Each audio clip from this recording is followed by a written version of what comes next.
ప్రియులైన దేవుని పిల్లలారా, మీ అందరికీ మన ప్రభువును ప్రియరక్షకుడైన యేసుక్రీస్తు వారి శ్రేష్టమైన నామములో నా హృదయపూర్వకమైనటువంటి వందనములు తెలియజేసుకుంటున్నాను. దేవాది దేవుని మహాకృపను బట్టి ఇప్పటి వరకు మనల్ని అందరినీ ఆరోగ్యవంతులుగా ఉంచి ఆయుష్ను కూడా ప్రసాదించి ఆయన యొక్క విలువైన జ్ఞానాన్ని వింటూ ఆయన మార్గంలో నడవటానికి దేవుడు మనకు అనుగ్రహించిన ఈ గొప్పదైన అవకాశాన్ని బట్టి హృదయపూర్వకంగా తండ్రి అయిన దేవునికి కృతజ్ఞతాస్తుతులు చెల్లిస్తున్నాను. యుగముల వరకు మనందరి ద్వారా నిత్యము దేవుని నామానికి మహిమ కలుగును గాక. ఆమెన్. ప్రియులారా, దేవుని మాటలు మన ఆత్మీయ జీవితానికి ప్రతి దినము కూడా అవసరమైన మాటలు, అక్షయమైన ఆహారం. ప్రతిరోజు మనం దాన్ని భుజించవలసిన వారమై ఉన్నాం. ప్రతిరోజు ఆ మాటల్ని మనం స్వీకరించవలసిన వారమై ఉన్నాం. దేవుని మాట లేకుండా మనిషి బ్రతకడం చాలా కష్టం. ఆత్మీయంగా మనుష్యుడు రొట్టె వలన మాత్రము కాదు కానీ దేవుని నోట నుండి వచ్చి ప్రతి మాట వలన జీవించును అని యేసుక్రీస్తు ప్రభువారు తెలియజేసిన సందర్భం మీకు తెలియంది కాదు. మనం ఆత్మీయంగా బ్రతకాలి, చచ్చిపోకుండా జీవించాలి అని అంటే దేవుని మాట మన ఆత్మీయ జీవితానికి చాలా అవసరం. కాబట్టి అక్షయమైన ఆహారాన్ని ప్రతిదినం మనం భుజించవలసిన వారమై ఉన్నాం. ప్రతిదినం కూడా మనం అక్షయమైన ఆహారాన్ని తినాలి. ఈ తిండి ఎవరికైతే దక్కలేదో వాళ్ళు చచ్చిపోతారు. ఈ తిండి ఎవరైతే తినలేకపోతున్నారో వాళ్ళు ప్రాణాలు కోల్పోతారు. ఈరోజు చాలామంది తిండి దొరక్క చచ్చిపోతున్న వాళ్ళు సమాజంలో చాలామంది ఉన్నారు. కానీ వాళ్ళకి మాకు తిండి లేక చచ్చిపోయాము అన్న సంగతి వాళ్ళకి తెలియదు. ఎందుకంటే వాళ్ళు ఒక కోమాలో ఉన్నారు, ఒక కోమా స్టేజ్లో ఉన్నవాడికి తిండి లేకపోయినా వాడు బ్రతికే ఉంటాడు. కాకపోతే వాడికి తిండి లేదన్న వాస్తవం మాత్రం తెలియదు. సో ఈరోజు కూడా చాలామంది క్రైస్తవులు అని చెప్పుకుంటున్న వాళ్ళకి సరైన ఆహారం లేదు. అంటే అక్షయమైన ఆహారాన్ని వాళ్ళు నిజానికి తినట్లేదు. వాస్తవానికి వాళ్ళు భుజించేటువంటి ఆహారం శ్రేష్టమైనది కాదు, అక్షయమైనది కూడా కాదు. కాకపోతే వాళ్ళు ఈ అక్షయమైన ఆహారం లేక మరణించిన వారుగా జీవించుచున్నామన్న పేరున్న మృతులుగా బ్రతుకుతున్నారు. కాబట్టి వాళ్ళకి తేడా తెలియట్లేదు, అంతే. ప్రియులారా, ఈ విలువైన జ్ఞాన సంగతులు మన ఆత్మీయ జీవితాన్ని దినదినము బలపరిచి మనల్ని ఒక మెట్టెక్కిస్తాయి తప్ప ఎప్పుడు దించవు. సత్యం అనేది అంత గొప్పది. మనల్ని మనం తగ్గించుకొని ప్రతి సేవకుడు కూడా ప్రతి సేవకుడు దేవుని ఎదుట తనను తాను తగ్గించుకొని ఎప్పుడైతే వాక్యాన్ని హెచ్చించడం ప్రారంభిస్తాడో, సత్యాన్ని హెచ్చించడం ప్రారంభిస్తాడో, సత్యాన్ని గణపరచడం ప్రారంభిస్తాడో, ఆటోమేటిక్గా అది వింటున్న వాళ్ళ జీవితాలు ఒక అభ్యున్నతి వైపుకు పయనిస్తాయి.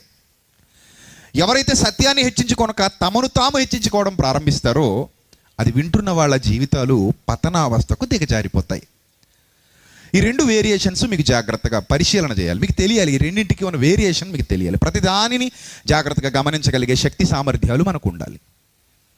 ప్రియులరా, దేవుని వాక్యం ఎంత గొప్పది, ఎంత లోతైనది.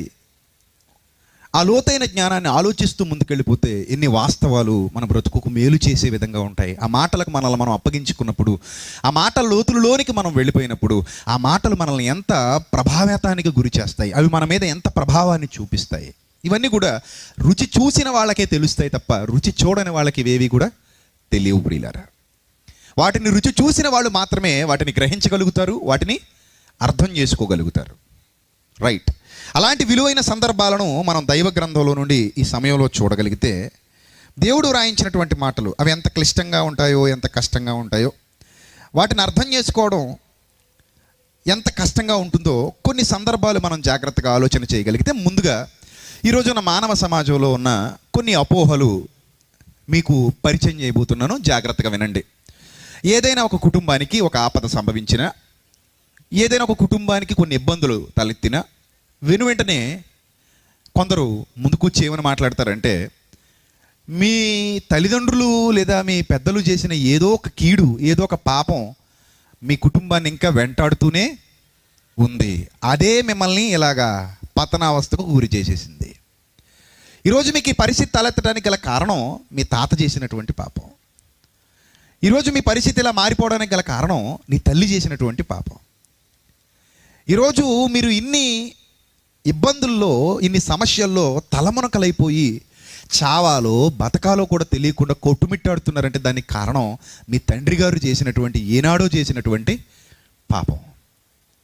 అలాగే చాలామంది స్త్రీలు కూడా వాళ్ళకి ఇబ్బందులు తలెత్తినప్పుడు, భర్తతో కానివ్వండి లేకపోతే పిల్లలతో కానివ్వండి, ఇంకోది ఏదైనా సమస్య తలెత్తినప్పుడు వాళ్ళు కూడా మాట్లాడుతూ ఏ టైంలో ఏ పాపం మూటగట్టుకున్నాను అంటారా అనరా? ఏ టైంలో ఏం మూట కట్టుకున్నానో, ఏ టైంలో ఏం కర్మ చేసుకున్నానో అది నన్ను ఇప్పుడు ఇలా వెంటాడుతుంది. నేనేదో చేసి ఉంటాను. కొందరైతే ఇంకో ముందుకెళ్ళిపోయి ఏ జన్మలో అని కూడా అంటారు. మనోళ్ళు జన్మలను నమ్మరు కాబట్టి ఒకటే జన్మ. నమ్మకపోవడం ఏముంది, బైబిల్ ప్రకారంగా ఒకటే జన్మ కాబట్టి నమ్మకూడదు, ఒకటే జన్మ, 100 జన్మలు ఏం లేవు. సో మన వాళ్ళు ఏమని మాట్లాడతారంటే, ఎప్పుడు ఏం చేసుకున్నానో, ఏ టైంలో ఏం చేశానో, మా వాళ్ళు ఏం చేశారో, మా బంధువులు ఏం చేశారో, లేదా నా రక్త సంబంధులు ఏం చేశారో అది నన్ను ఇంకా వెంటాడుతుంది. హైందవ సోదరులు అయితే ఏం నడిచేనని, ఇంకో నడిచేనని వాళ్ళు కూడా ఏవేవో చెప్తూ ఉంటారు. వాళ్ళకు కూడా ఇలాంటి ఫీలింగ్స్ ఉంటాయి. ప్రియులరా, ఈ భావాలు నిజమా అబద్ధమా? మన తల్లిదండ్రులు చేసినటువంటి పాపాలకు మనకు శిక్ష వస్తుందా? భార్య చేసిన పాపానికి భర్త శిక్షార్హుడా? భర్త చేసిన పాపానికి భార్య శిక్షార్హురాలా? తల్లిదండ్రులు చేసిన పాపాలకి పిల్లలు శిక్షార్హులా? పిల్లలు చేసిన పాపాలకు తల్లిదండ్రులు శిక్షార్హులా? అసలు వీటి వెనకున్న ఆంతర్యం ఏంటి? ఇది నిజమా అబద్ధమా? నిజంగానే మనం ఏదైనా తప్పు చేస్తే ఆ తప్పులో, ఆ పాపంలో వాటా మన పిల్లలు కూడా తీసుకోవాలా? నిజంగానే మనం ఏదైనా ఘోరమైన కార్యంలో, దుర్నీతి కార్యంలో ఇరుక్కుపోతే మన భార్య కూడా అందులో వాటా తీసుకోవాలా? మన భర్త కూడా అందులో వాటా తీసుకోవాలంటారా? ఇది నిజమేనా? ఈరోజున్న మానవ సమాజం అనుకుంటున్నట్టు మీ కుటుంబం ఎలాగ అయిపోయిందంటే కారణం ఊరికే అయిపోలేదు, మీ ఇంట్లో ఎవడో ఒక చీడపురుగు. దీనికి సంబంధించి కొన్ని సినిమాలు కూడా తీసేశారు. ఎవడో చేసినటువంటి పాపానికి ఒక శాపం వాళ్ళ కుటుంబం మీదకి రావటం, ఆ కుటుంబంలో ప్రతి సంవత్సరం ఒక్కొక్కడు చచ్చిపోవటం, చివరికి హీరో కూడా చచ్చిపోవాల్సిన పరిస్థితి వచ్చేయటం. అప్పుడు ఎవరో ముసలమ్మ ఆ హీరో కోసం ప్రాణత్యాగం చేయటం. ఇలాంటి సినిమాలు సమాజంలో రిలీజ్ అయ్యేసరికి అవును ఇది నిజమేనేమో అనే భ్రాంతిలోనికి, భ్రమలోనికి కూడా ప్రజలు వెళ్ళిపోయారు. నిజమేనేమో, వాళ్ళ ఆస్తులు మనం తింటున్నట్టు, వాళ్ళ ఆస్తులు మనం పంచుకుంటున్నట్టు, పెద్దల ఆస్తులు పంచుకున్నట్టు పెద్దల పాపాలు కూడా మనం పంచుకుంటామేమో. పెద్దలు సంపాదించిన మనకి ఇస్తూ ఉంటారు, వాళ్ళు సంపాదించిన పాపంలో కూడా మనకు వాటా ఇస్తారేమో. అందుకేనేమో మా కుటుంబం ఇలా అయిపోయింది, దానివల్లనేమో మా వాడికి ఉద్యోగం రాకుండా పోయింది, ఈ శాపమే మమ్మల్ని వెంటాడుతుందేమో, ఆ శాపమే ఏంటి చివరికి నేను కారు మీద వెళ్ళేటప్పుడు కుక్కను దొక్కేసాను, ఆ శాపం నన్ను వెంటాడుతుంది, నేను బైక్ మీద వెళ్ళేటప్పుడు పిల్లింగ్ చంపేశాను, ఈ శాపం కూడా నన్ను వెంటాడుతుంది. ఇలా ఆలోచించే వాళ్ళు కూడా లేకపోలేదు. అంటే ఈ రోజున్న మానవుల యొక్క బలహీనమైన మనస్సాక్షి అది ఏ విధమైన ఆలోచనల్లో మునిగిపోయిందంటే, మనం చేసిన లేదా మన పూర్వీకులు చేసిన ఏదో ఒక దోషం, ఏదో ఒక అపరాధం, ఏదో ఒక పాపం, దాని ప్రభావం మన కుటుంబం మీద పడుతూనే ఉంది. సో ఆ ప్రభావం వలననే మనకి ఈ విధమైన విపత్కరమైనటువంటి పరిస్థితులు, దారుణమైన పరిస్థితులు మనల్ని వెంటాడుతున్నాయి, అవి మనల్ని వేధిస్తున్నాయి. దీనికి ఏంటి పరిష్కారం అని భయపడుతున్న వాళ్ళు, అలా భయపెడుతున్న వాళ్ళు కూడా లేకపోలేదు. భయపడుతున్న వాళ్ళ మాట పక్కన పెట్టండి, భయపెడుతున్న వాళ్ళు కూడా లేకపోలేదు. అమ్మా మిమ్మల్ని ఏదో ఒక దోషం వెంటాడుతుందమ్మా, అది మామూలు దోషం కాదమ్మా, కాలసర్ప దోషం, అందుకే నిన్న పాము వచ్చింది. అది ఎవరి కోసం వచ్చింది అనుకుంటున్నావు? నీకోసమే వచ్చింది. దీనికి ఏదో ఒకటి చెయ్యాలమ్మా, లేకపోతే కుదరదు. ఈ విధమైన మాటలు మనం వింటూ ఉన్నాం కదండి సమాజంలో. నేను వినలేదు అన్నవాళ్ళు ఎవరైనా ఉన్నారు ఇక్కడ? ఇలా మనం అనుకున్న దాఖలాలు కూడా ఉండొచ్చు. మీకు అర్థమవుతుందా? నేను ఇలా చాలాసార్లు అనుకున్నానండి, నాకు వచ్చే ఈ పరిస్థితి కారణం ఎవరో మా వెనకాలు చేసిందే అని చాలాసార్లు అనుకున్నాను అనేవాళ్ళు కూడా ఇక్కడ ఉండొచ్చు. మన కుటుంబాల్లో ఎక్కువ బలహీనమైన మనస్సాక్షి ఉన్న వాళ్ళే కనబడుతూ ఉంటారు ప్రియులారా. మనిషేమో దిట్టంగానే ఉంటాడు, మర్రి చెట్లాగా. ఎప్పుడో చదువుకున్న పద్యం, మేడి పండు చూడ మేలిమయ్యుండు, పొట్ట విప్పి చూడ పురుగులుండు, పిరికివాని మదిని వెంకమీలాగురా విశ్వదాభిరామ వేణురవేమ అన్నాడు. సో అలాంటి పైకి దిట్టంగా కనబడేటువంటి బలహీనమైన మనస్సాక్షి కలిగిన వాళ్ళు ఇలాంటి వాటిని చాలా సునాయాసంగా నమ్ముతారు, చాలా సులువుగా నమ్ముతారు, చాలా సులువుగా. ఎప్పుడైతే మన మనస్సాక్షి బలహీనంగా ఉంటుందో ప్రతిదానికి మనం ఆలోచనలో పడిపోతాం, ప్రతిదాన్ని నిజమని నమ్మేస్తాం. ప్రియులారా, అలాంటి బలహీనమైన మనస్సాక్షిని బలపరచడానికే దేవుడు తన వాక్యం అనే ఖడ్గాన్ని ఈ లోకానికి పంపించాడు. అలా బలహీనంగా ఉన్న వాళ్ళని బలపరిచి ఆయన ఎదుట నిలువబెట్టాలన్న సత్సంకల్పంతో దేవుడు విలువైన తన వాక్కుల్ని ఈ లోకానికి అందించాడు. కాబట్టి ఆ విలువైన వాక్కులలో ఏమి వ్రాయబడిందో జాగ్రత్తగా ఈ సందర్భాలను గురించి మనం చూడగలిగితే ఒక విలువైన మాట బైబిల్ గ్రంథంలో వ్రాయబడింది. చూద్దాం. సంఖ్యాకాండం, మొదటిగా సంఖ్యాకాండం 14వ అధ్యాయము 17వ వచనం. యెహోవా దీర్ఘశాంతుడును కృపాతిశయుడును దోషమును అతిక్రమమును పరిహరించువాడును, అపరాధిని నిరపరాధిగా ఎంచక 3 లేదా 4 తరముల వరకు, 3 లేదా 4 తరాలు. 3 అంటే ఎన్ని?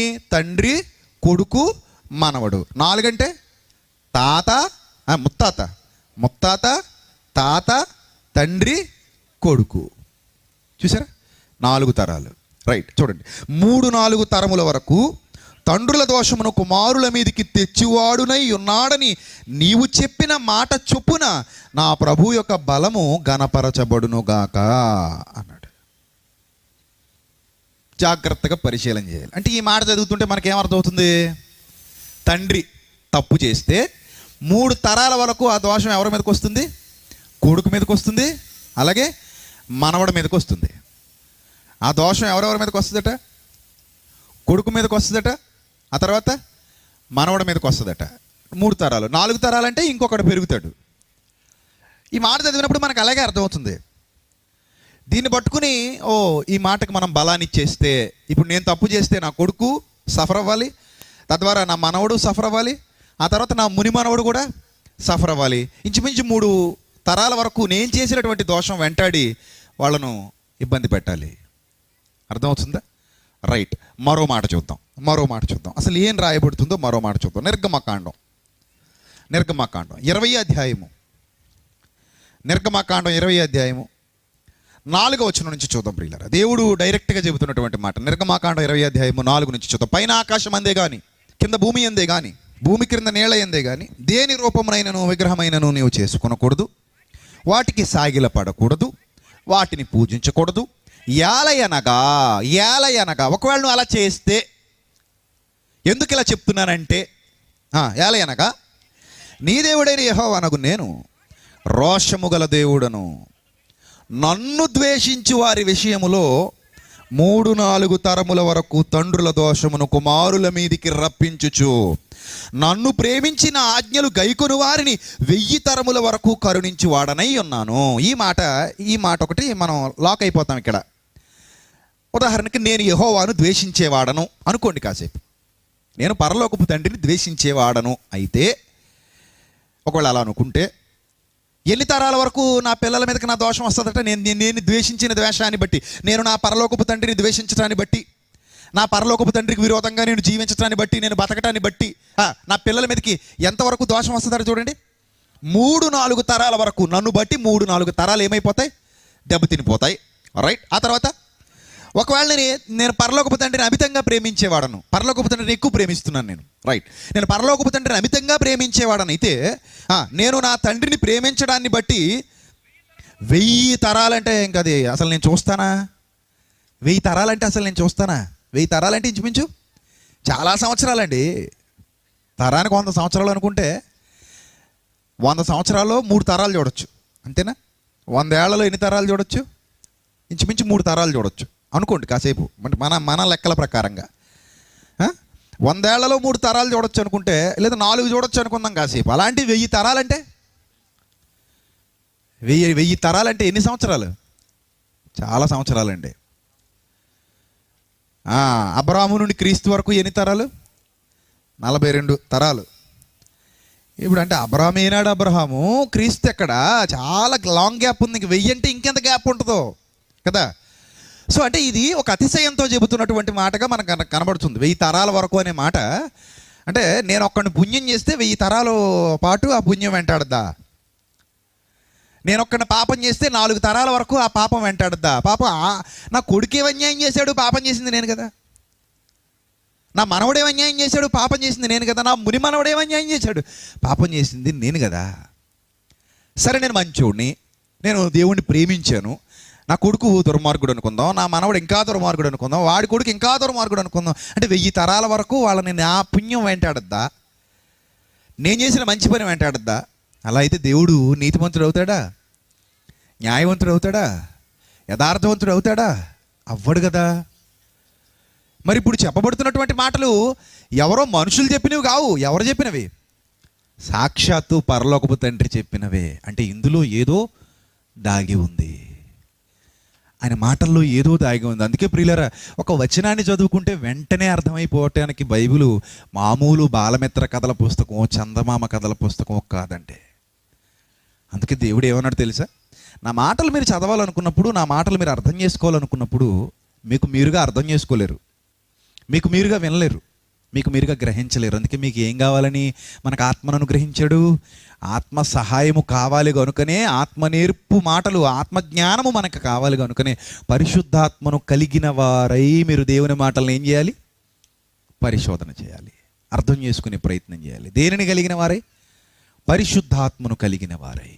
ఆ పరిశుద్ధాత్ముడు మనలో లేకపోతే ఆత్మ సంబంధమైన సంగతులతో సరిచూడటం అనేది మనకి రాదు. అలా ఆత్మ సంబంధమైన సంగతులను అర్థం చేసుకుని ఒక వృద్ధిలోనికి ఆత్మీయంగా వెళ్ళటం అనేది కూడా జరగదు. మరొకసారి ఈ మాటను చదువుద్దాం ప్రియులారా.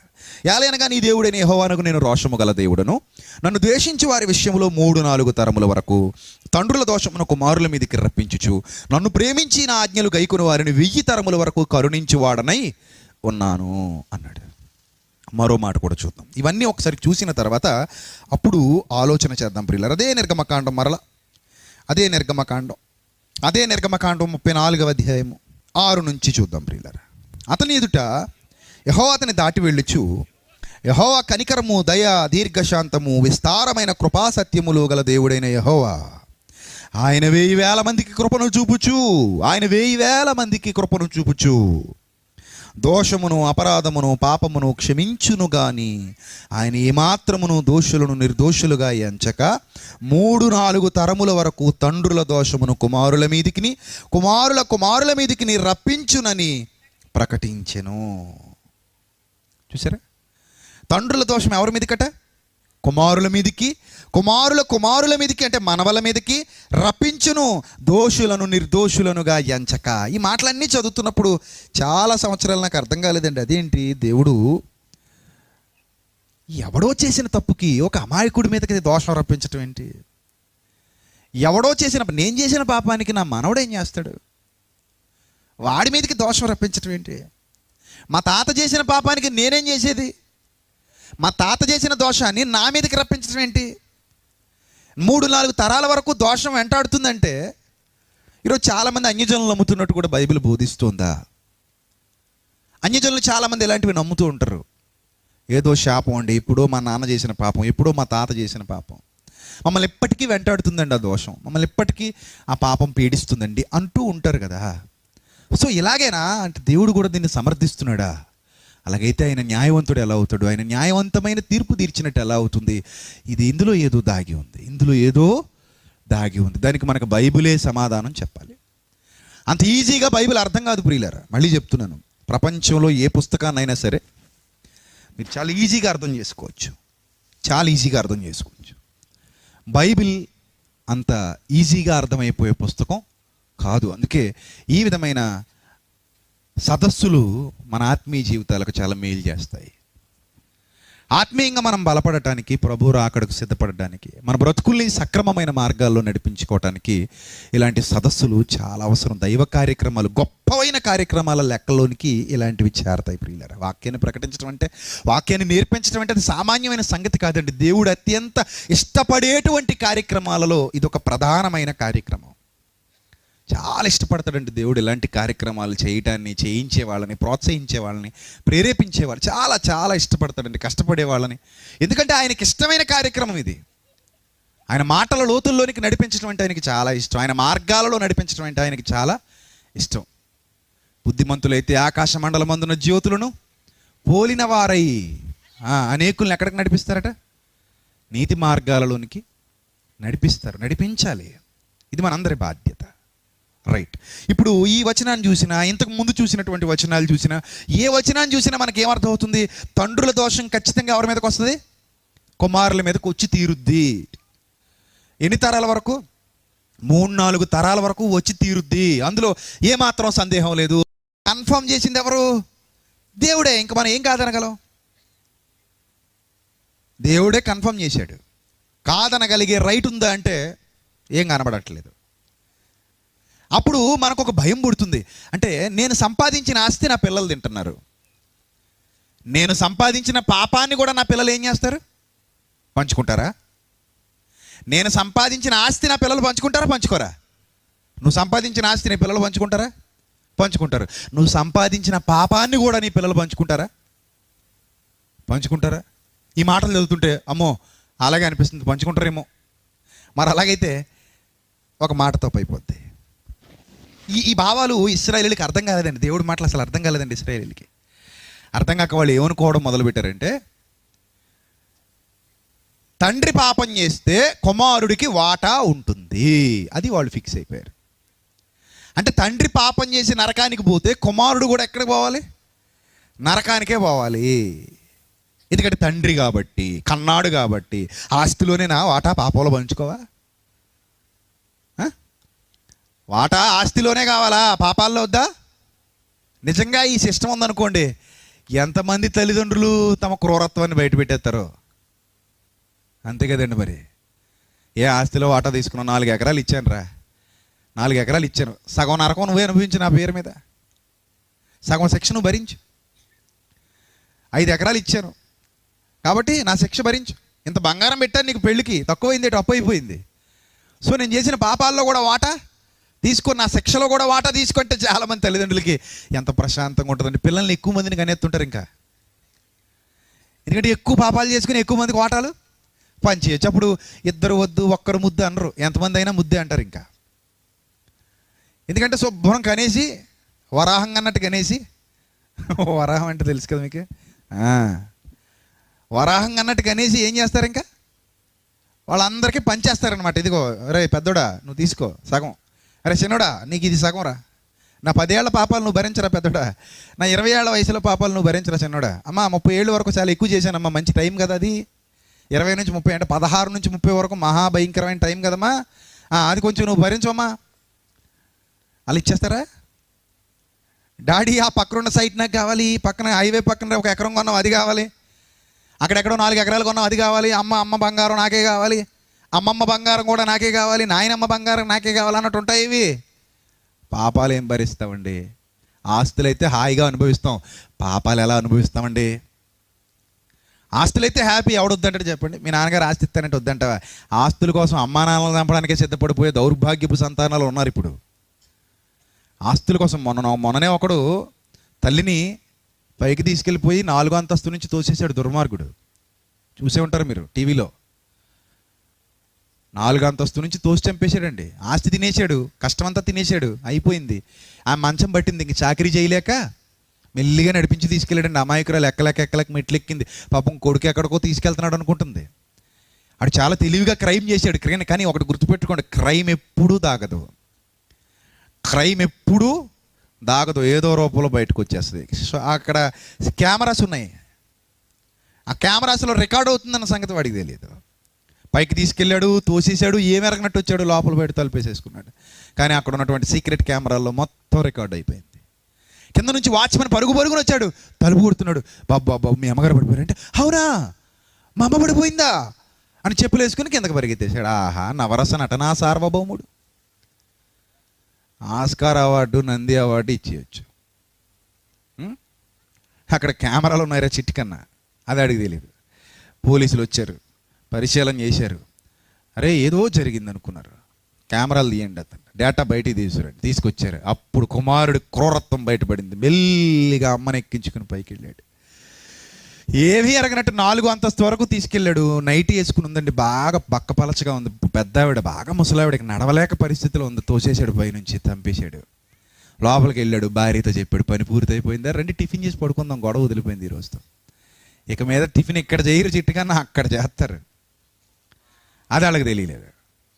చూడండి ఎంత క్రూరులు ఉన్నారు. ఆస్తులు కావాలి, అమ్మా నాన్నలు వద్దు. ఏం కావాలి? సంపాదించిన ఆస్తులు మాత్రం కావాలి, కానీ ఏమొద్దు? అమ్మా నాన్నలు వద్దు. ఇప్పుడు బైబిల్ ప్రకారం ఇంకో సిస్టమ్ వస్తుంది. మరి ఇది ఎలాగ అర్థం చేసుకుంటే, ఇప్పుడు బైబిల్ ప్రకారం వచ్చే సిస్టమ్ ఏంటి? ఆస్తులు మాత్రమే కాదురా నాన్న, పాపాల్లో కూడా వాటా ఉంటుందిరా నాయన. అంటే అమ్మా నువ్వు ఏ పాపం చేయకే, నాన్న నువ్వు అసలు ఏం పాపాలు చేయకే, నీకు పుణ్యం ఉంటుంది. ఏంటి నీ పాపాల్లో కూడా నాకేముంటుందా, వాటా ఉంటుందా? ఆస్తులంటే నువ్వు ఇవ్వాలి, దేవుడు ఎవడు పాపాల్లో వాటా మాత్రం ఆయనే ఇస్తాడట. ఆయన ఇచ్చాడంటే బాబు మేము తట్టుకోలేము, ఖచ్చితంగా లెక్కలు పంచేస్తాడు ఆయన. అయితే నువ్వైతే అన్నయ్యకి ఒక ఎకరం తక్కువ ఇచ్చి నాకు ఒక ఎకరం ఎక్కువ ఇస్తావేమో, కానీ దేవుడు మాత్రం ఎకరాలు తక్కువలు ఎక్కువలు ఉండవు, సమానంగా ఉంటుంది ఆయన పంపకం. కాబట్టి నువ్వు పాపాలు చెయ్యొద్దు, నువ్వు పాపాలు చెయ్యొద్దు అని బతిమలాడుకుంటారు కదా అమ్మని నాన్నని, బతిమలాడుకుంటారు కదండి. అసలు ఏంటండి ఈ సందర్భాలు ఎలా ఉన్నాయి, భయం పుడుతున్నాయండి ఈ సందర్భాలు చదువుతుంటే. ఈ నా పాపాలకు నేనే భరించలేని పరిస్థితిలో ఉంటే మళ్ళీ మా అమ్మ పాపాలు, మా నాన్న పాపాలు, మా తాత పాపాలు, మా ముత్తాత పాపాలు, మా ముత్తమామ పాపాలు, మా నానమ్మ పాపాలు, మా అమ్మమ్మ పాపాలు, ఓ ఎంతమంది పాపాలు నేనెక్కడ భరించేది, నేనెక్కడ భరించేది? అసలు మా తాత ఎలా ఉంటాడో కూడా నాకు తెలీదు, ఫోటో కూడా చూడలేదు నేను. నిజమండి, మా నాన్నగారికి 9 ఏళ్ల వయసులో చనిపోయాడండి ఆయన. ఇప్పుడు ఆయన పాపాలు నేను భరించాలంటే ఏమైనా కుదురుతుందండి? అది కుదురుతుందా? ఏమైనా బాగుందండి అసలు ఈ సిస్టమ్? ఏమైనా బాగుందా? ఈ సిస్టమ్ ఏమైనా బాగుందా? బాగలేదండి బాబు, ఈ సిస్టమ్ అసలు బాగలేదంటాం మనం. కానీ దేవుడు ఈ సిస్టమ్ని పెట్టాడు, ఆ సిస్టమ్ గురించి మాట్లాడుతున్నాడు. 3-4 తరముల వరకు మీ దోషం మీ పిల్లల మీదకు వస్తుంది, 1000 తరాల వరకు నా కృపను నేను మీ కుటుంబం పట్ల చూపిస్తాను. యెహోవా యథార్థవంతుడు, న్యాయవంతుడు, దయార్ద్ర హృదయుడు, కృపాతిశయము గలవాడు, కరుణా వాత్సల్య సంపూర్ణుడు. ఆయనే మాట్లాడుతున్నాడు. ఈ దోషం మీ కుమారుల మీదకి రప్పిస్తాను అంటున్నాడు. ప్రియులరా, ఇది బాగా చదువుకున్నారు కదండి ఇశ్రాయేలీయులు. చూద్దాం లేవీకాండం మరో మాట ఉంది. లేవీకాండం 26వ అధ్యాయం 39వ వచనం. లేవీకాండం 26వ అధ్యాయము 39వ వచనం చూద్దాం. మీలో మిగిలిన వారు మీ శత్రువుల దేశములలో తమ దోషములను బట్టి క్షీణించిపోయేదరు, మరియు వారు తమ మీదకి వచ్చిన తమ తండ్రుల దోషమును బట్టి క్షీణించిపోయేదరు. మరియు వారు తమ మీదికి వచ్చిన తమ తండ్రుల దోషమును బట్టి మీ నాన్నలు చేసిన పాపాలకు మీరు క్షీణించిపోతారు. ఇవన్నీ చదివేశారండి ఇశ్రాయేలీయులు. చదివేసి ఏం ఫిక్స్ అయిపోయారు తెలుసా? దేవుని జ్ఞానాన్ని అర్థం చేసుకోవటంలో వాళ్ళు విఫలమయ్యారు. అర్థమవుతుందా మీకు? ఇక్కడితో నేను మిమ్మల్ని ఎలా వదిలేశాను అనుకోండి, మీరు దీనికి ఎలాంటి ఎక్స్ప్లెనేషన్ ఇవ్వగలరు? సమాప్తం, ఆమెన్, ప్రార్థన చేసుకుందాం అన్నాను అనుకోండి, ఏం చేస్తారు? ఇప్పుడు ఏం చేస్తారండి? మీరు ఫిక్స్ అయిపోతారు. నేను ఇక్కడతో ఫుల్ స్టాప్ పెట్టేసినా ఫిక్స్ అయిపోతారు. ఒకవేళ నేను సరిగా బైబిల్ చదవకుండా ఇక్కడ వరకు ఈ 4 వచనాలు చదువుకొని ఇదే కరెక్ట్ అని బోధించేశాను అనుకోండి, దీనికి ఫిక్స్ అయిపోతారు. ఈరోజు చాలామంది చేసేది ఇదే. బైబిల్ సరిగ్గా చదవటం అర్థం కాని దౌర్భాగ్యులు ఈరోజు క్రైస్తవ సమాజంలో చాలామంది ఉన్నారు. వాళ్ళు ఒక వచనాన్ని చదవడం, ఫిక్స్ అయిపోయి బోధించేయటం. అరే దానికి సంబంధించి రిలేటెడ్గా ఏమైనా ఉన్నాయా? అసలు దేవుని మనసు ఏంటి? పరిపూర్ణమైన అవగాహన దాని మీద మనం సంపాదించాలి. ఇంకా ఏమైనా వచనాలు ఉన్నాయా? ఎందుకు దేవుడు ఇలా మాట్లాడుతున్నారు? అసలు అక్కడున్న లోతైన భావాలు ఏంటి? ఇవేవి ఆలోచించరు. ఫిక్స్. కంప్యూటర్ గారు ఫిక్స్ చేసేయమంటారా? ఫిక్స్. ఆ తర్వాత అంతే. ఎన్ని సంవత్సరాలు నమ్ముతారు ఈ బోధ? చచ్చేంత వరకు నమ్ముతారు. అప్పుడు ఎవరి దగ్గరికైనా వెళ్ళి, అమ్మ ఎలా అయిందంటే, మీ తాతగారిది అయ్యి ఉంటుంది, మీ నాన్నగారిది అయ్యి ఉంటుంది, మా వాడికి పోలియో కాలండి, తాత అయ్యి ఉంటుందండి, మా వాడికి మాట రాదండి, అమ్మమ్మది అయ్యి ఉంటుందండి, అయ్యో మా వాడికి సరైన ఆరోగ్యం లేదండి, ఎప్పుడూ ఏదో ఒక రోగం వెంటాడుతూనే ఉంటుందండి. ఇది మీది కాదమ్మా, వీళ్ళ ముత్తాత అయ్యి ఉంటుందమ్మా. అతని జాతకాన్ని క్షుణ్ణంగా పరిశీలిస్తుంటే అలానే అనిపిస్తుందమ్మా. ఏమని అనిపిస్తుంది? ఎవరో తాతగారు చేసిన దోషం ఏళ్ళు నడిచేని సంవత్సరాలు భలే చెప్తారండి లెక్కలు. నాకు ఏళ్ళు నడిచేని ఎప్పటి వరకు ఉంటుందండి? ఏళ్ళు నడిచేనా 2019 జూన్ నెలతో వదిలిపోద్దమ్మా నీకు. అబ్బా మరి ఆ తర్వాత ఏ సీన్ అవుతుంది? అసలు ఈడే పెద్ద సీనిగాడు. 19తో వదిలిపోద్దట. ఎంత ఘోరం అండి మనుషుల ఆలోచనలు. ఎక్కడతో ఫుల్ స్టాప్ పెట్టేస్తే చాలామంది ఒకట అజ్ఞానులైన పడిపోతారు, రెండోది నమ్మేసి గుడ్డిగా అయినా వెళ్ళిపోతారు. చాలా మంచి ప్రసంగం చెప్పారండి ఈరోజు. మేము రేపటి నుంచి పాపాలు చేయకుండా ఉండాలి, ఎందుకంటే మా మనవాళ్ళు దెబ్బ అయిపోతారట, లేకపోతే మా పిల్లలు దెబ్బ అయిపోతారట, ఈసారి మాకు పిల్లల మీద ప్రేమ ఉంటే జాగ్రత్తగా ఉండాలి. ఈ భావాలతో ఫిక్స్ అయిపోతారు. ప్రియులారా, దేవుడు చెబుతున్న సందర్భాలు చాలా క్లిష్టమైనవి, చాలా కష్టమైనవి. ఇప్పుడు ఇశ్రాయేలీలు ఎలా అర్థం చేసుకున్నారంటే ఈ మాటల్ని, ఇప్పుడు వరకు నేను ఏమైతే చూపించాను ఇలాంటి చాలా ఉంటాయండి, ఇంకా బైబిల్లో చాలా ఉన్నాయి, చాలా చోట్ల చెప్తాడు ఈ విషయాన్ని. ఎప్పుడైతే ఇశ్రాయేలీలు ఈ విషయాలు చదువుకున్నారో వాళ్ళకి ఎలా అర్థమైందంటే బైబిలు, వాళ్ళు ఏ విధంగా అర్థం చేసుకున్నారంటే చూడండి, ఇర్మియా గ్రంథం 32వ అధ్యాయం 18వ వచనం చూద్దాం ప్రియులారా. ఇర్మియా గ్రంథం 32వ అధ్యాయము 18వ వచనం చాలా జాగ్రత్తగా చూడాలి. నీవు వేవేల మందికి కృప చూపుచు తండ్రుల దోషమును వారి తర్వాత వారి పిల్లల ఒడిలో వేయువాడవు. తండ్రుల దోషమును వారి తరువాత వారి పిల్లల ఒడిలో వేయువాడవు. ఆలోచన విషయములో నీవే గొప్పవాడవు, క్రియలు జరిగించే విషయములో శక్తి సంపన్నుడవు. వారి ప్రవర్తనలను బట్టి వారి క్రియాఫలమును బట్టి అందరికీ ప్రతిఫలం ఇచ్చుటకై నరపుత్రుల మార్గములన్నిటినీ నీవు కనులారా చూచుచున్నావు. ఇక్కడ జాగ్రత్తగా చూడండి, నీవు వేవేల మందికి కృప చూపుచు 18వ వచనం, తండ్రుల దోషమును వారి తర్వాత వారి పిల్లల ఒడిలో వేయువాడవు. వారి పిల్లల ఒడిలో వేయువాడవు. ఈ మాటలన్నీ చదివాక ఇంకేముంటుందండి, నేనేదో చెప్తున్నాను కానీ ఇంకేముంటుంది చెప్పండి, ఫిక్స్ అయిపోండి. ఏంటది? ఏం ఫిక్స్ అవ్వాలి? మీరు పాపం చేస్తే మీ పాపాల్లో మీ పిల్లలకి వాటాలు ఉంటాయి. ఒకవేళ ఇదే సూత్రం కరెక్ట్ అనుకోండి, ఈ సూత్రం అసలు ఒక్కడు కూడా పరలోకానికి వెళ్ళడు. ఇంకొక విషయం చెప్పమంటారా? యేసుక్రీస్తుకు కూడా వాటా ఉంటుందా ఉండదా? ఉంటుందా ఉండదా? ఉండాలండి. ఎందుకో తెలుసా? ఆదాము పాపాత్ముడు. ఆదాము నుంచి 3-4 తరాలు లెక్కేసుకుంటే ఆ 3-4 తరాల్లో చాలామంది పాపాత్ములు ఉన్నారు.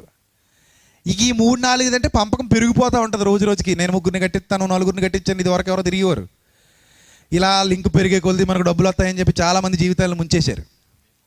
యాంవే అని ఒకటి, క్వాంటమ్ అని ఒకటి, టాంటమ్ అని ఒకటి, ఇలాంటి టాంటాములు చేసి కొన్ని ఉన్నాయి. ఇలాంటి కొన్ని ఏమో కరెక్ట్గా నడిచాయి, కొన్ని ఏమో ముంచేసిన కంపెనీలు కూడా ఉన్నాయి. ఇలాగే మనం లెక్కలేసుకున్నాం అనుకోండి, మా నాన్న దోషభరితుడు అనుకోండి, మా నాన్న దోషం ఎన్ని సంవత్సరాలు నడాలి? 3 ఏళ్ళు నడాలి. తర్వాత నేను దోషభరితుడు అనుకోండి, అయ్యో 3, అయ్యో 3, 6. తర్వాత నా మనవడు కూడా, నా కొడుకు కూడా దోషభరితుడు అనుకోండి, ఆ పైనుంచి మా మనవడి దాకా వచ్చి ఆగుద్ది. నాదేమో నా కొడుకు మనవడి దాకా వెళ్తుంది, నా మనవడిదేమో వాళ్ళ ముని మనవడి దాకా వెళ్తుంది. ఇది ఎక్కడ ఆగుద్ది? ఇంకా ఇది ఆగుతుందా? చైనా ఆగదు. ఇప్పుడు మనలో అన్నమాట, అసలు నేను పుట్టి పెరిగిన తర్వాత ఏ పాపము చేయలేదన్నాడు ఒకడు చెయ్యొద్దండి చూస్తాను. ఊహ తెలిసిన వాళ్ళు, ఊహ తెలియలేని వాళ్ళకి పాపమో తెలియదు, పుణ్యమో తెలియదు, వాళ్ళు అలాగ వదిలేండి, డమ్మీ క్యాండిడేట్ వాళ్ళు. ఊహ తెలిసిన వాళ్ళు, నేను ఏ పాపం చేయలేదన్న వాళ్ళు, ఊహ తెలిసిన తర్వాత నేను ఏ పాపం చేయలేదని హృదయపూర్వకంగా చెయ్యెత్తాలి. ఇది అక్కడ ఏమైనా లెగుస్తుందా? ఎవరితో చెయ్యి? తలని ఊరుకుంటున్నావా? చేతులు ఎత్తేసారేమో అనుకున్నాను. ఎవరైనా ఉన్నారా? ఎవరికండి అంత ధైర్యం? ఎవరికి ఉంటుందండి అంత ధైర్యం? ఎవడు లేడు. మనం అందరం పాపాల పుట్టలం, పాముల పుట్టలం. మనం అందరం ఎవరు? పాపాల పుట్టలమేనండి. కాబట్టి అసలు ఇంకా అదే కరెక్ట్ అనుకుంటే, నేను పెద్ద పాపాల పుట్టని, నా కొడుక్కి వెళ్తుంది నా వాట, అందులోంచి నా మనవడికి వెళ్తుంది, నా ముని మనవడికి కూడా వెళ్తుంది 4 తరాలు అనుకుంటే, ఇంకా నా కొడుకు ఏమైనా మంచోడా? ఆడు పాపాలు పుట్టవుతాడు. తర్వాత నా మనవడైనా మంచోడు అవుతాడు, వాడు పాపాలు పుట్టవుతాడు. ఇది ఎక్కడ ఆగుద్దండి? ఒకవేళ ఇదే కరెక్ట్ అనుకుంటే యేసుక్రీస్తు కూడా మరియమ్మ పాపంలో వాటా రావాలి, యోసేపు పాపంలో వాటా రావాలి, యోసేపు వాళ్ళ నాన్న పాపంలో వాటా రావాలి, యోసేపు తాత పాపంలో వాటా రావాలి. ఒకవేళ మగపిల్లలు లేరనుకోండి, అనుకుందాం, మరియమ్మకి అన్నయ్యలు తమ్ముళ్ళు లేరనుకోండి, వాళ్ళ తాత దగ్గర నుంచి వాళ్ళ నాన్న దగ్గర నుంచి మొత్తం పాపం ఎవరు తీసుకోవాలి? మరియమ్మే తీసుకోవాలి. మరి ఆస్తులు తీసుకోరేంటి? ఎవరు లేరండి, ఒక్కతే పిల్లంటే మా వాడికి ఇచ్చేయండి అంటారు. అంతేనా? ఎవ్వరు లేరండి, ఒక్కతే కూతురట. ఒక్కతే కూతురా? అత్తగారు మాంగారు బతుకున్నారు, చచ్చిపోయారా? వాళ్ళు కూడా చచ్చిపోతే ఇంకా బాగుంటుంది. మా వాడికి మంచి సంబంధం చూడండి, మా అమ్మాయికి మంచి సంబంధం చూడండి, అత్తగారు బతుకుండకూడదు, మా అంగారు బతుకుండకూడదు, ఒక్కడే ఏకాకిలాగా ఉంటే మా పిల్లల్ని ఇచ్చేస్తాం. ఇలా ఉన్నారనుకోండి, అప్పుడు ఆస్తులు పంచుకుంటారు కదా. మరి ఆస్తులు పంచుకుంటే పాపాలు కూడా పంచుకోవాలి కదా. మరి పాపాలు పంచుకుంటే ఒకవేళ అదే కరెక్ట్ అని మనం ఫిక్స్ అయిపోతే, యేసుక్రీస్తుకు కూడా ఆ పాపాల వాటా వస్తూ వస్తూ వస్తూ ఆయనకు కూడా ఏమవుతుంది? అది చెప్పండి, ఆయనకు కూడా ఏమవుతుంది? కనెక్ట్ అవుతుంది. కాబట్టి దేవుని వాక్యం ఎప్పుడూ తప్పు చెప్పనే చెప్పదు. ఇప్పుడు ఎప్పుడైతే ఈ వచనాలు ఇలా చదువుకుని అర్థం చేసేసుకుని ఫిక్స్ అయిపోయారో, మూర్ఖత్వంలోకి వెళ్ళిపోయారు ఇశ్రాయేలీలు. వాళ్ళు ఏమనేవారంటే, తండ్రులు ద్రాక్షలు తింటే పిల్లల పళ్ళు పులిసిపోతాయి. చాలా విచిత్రంగా ఉందండి. ఉసిరికాయలు తెచ్చాం, ఒక్కొక్కరికి ఒక్కొక్క 20-30 ఉసిరికాయలు పెట్టేసాం, మీకే తినడం మొదలెట్టారు. అప్పుడే నాలుగు మీద నీళ్లు ఊరిపోతాయి. మీకు తెలుసు, మీకు నాకు కాదు. నాకు ఉసిరికాయలు ఇష్టం ఉండవు, నాకు ఊరం. ఐ డోంట్ లైక్ ఉసిరికాయలు. కాబట్టి ఇప్పుడు మీకు ఇచ్చేసాం అనుకోండి, మీరు అందరూ తినేసారనుకోండి, ఉసిరికాయలు పిచ్చిన వాళ్ళు, పులుపు పిచ్చిన వాళ్ళు ఉంటారు. అందరికీ పులుపు నచ్చదు, కానీ చింతకాయ అంటే నాలుగు తడిసిపోద్ది, ఉసిరికాయ అంటే నాలుగు తడిసిపోద్ది, నిమ్మకాయ అంటే నాలుగు తడిసిపోద్ది, ఎందుకంటే పులుపు పిచ్చి కదా.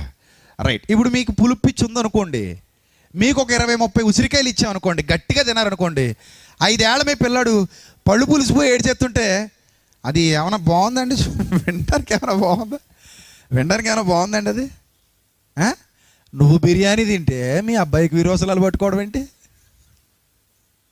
విచిత్రం కాకపోతే, నువ్వు గట్టిగా తింటే నీకు పట్టుకోవాలి, కానీ మీ అబ్బాయికి అమ్మాయికి పట్టుకోవడం ఏంటి? ఒకవేళ అదే సిస్టమ్ ఉందనుకో, తెగ తింటాం. ఇంకెందుకంటే తినేది మనం, బాత్రూమ్కి పోయేది వాళ్ళు. సిస్టమ్ బాగుంది కదా. అప్పుడు ఏం చేస్తారు మీరు? గట్టిగా తింటారు. ఎందుకంటే మోషన్స్ పట్టుకుంటే ఎవరికి పట్టుకుంటాయి? నాకు పట్టవు, నా కొడుకు పట్టుకుంటాయి, లేదా నా కూతురికి పట్టుకుంటాయి.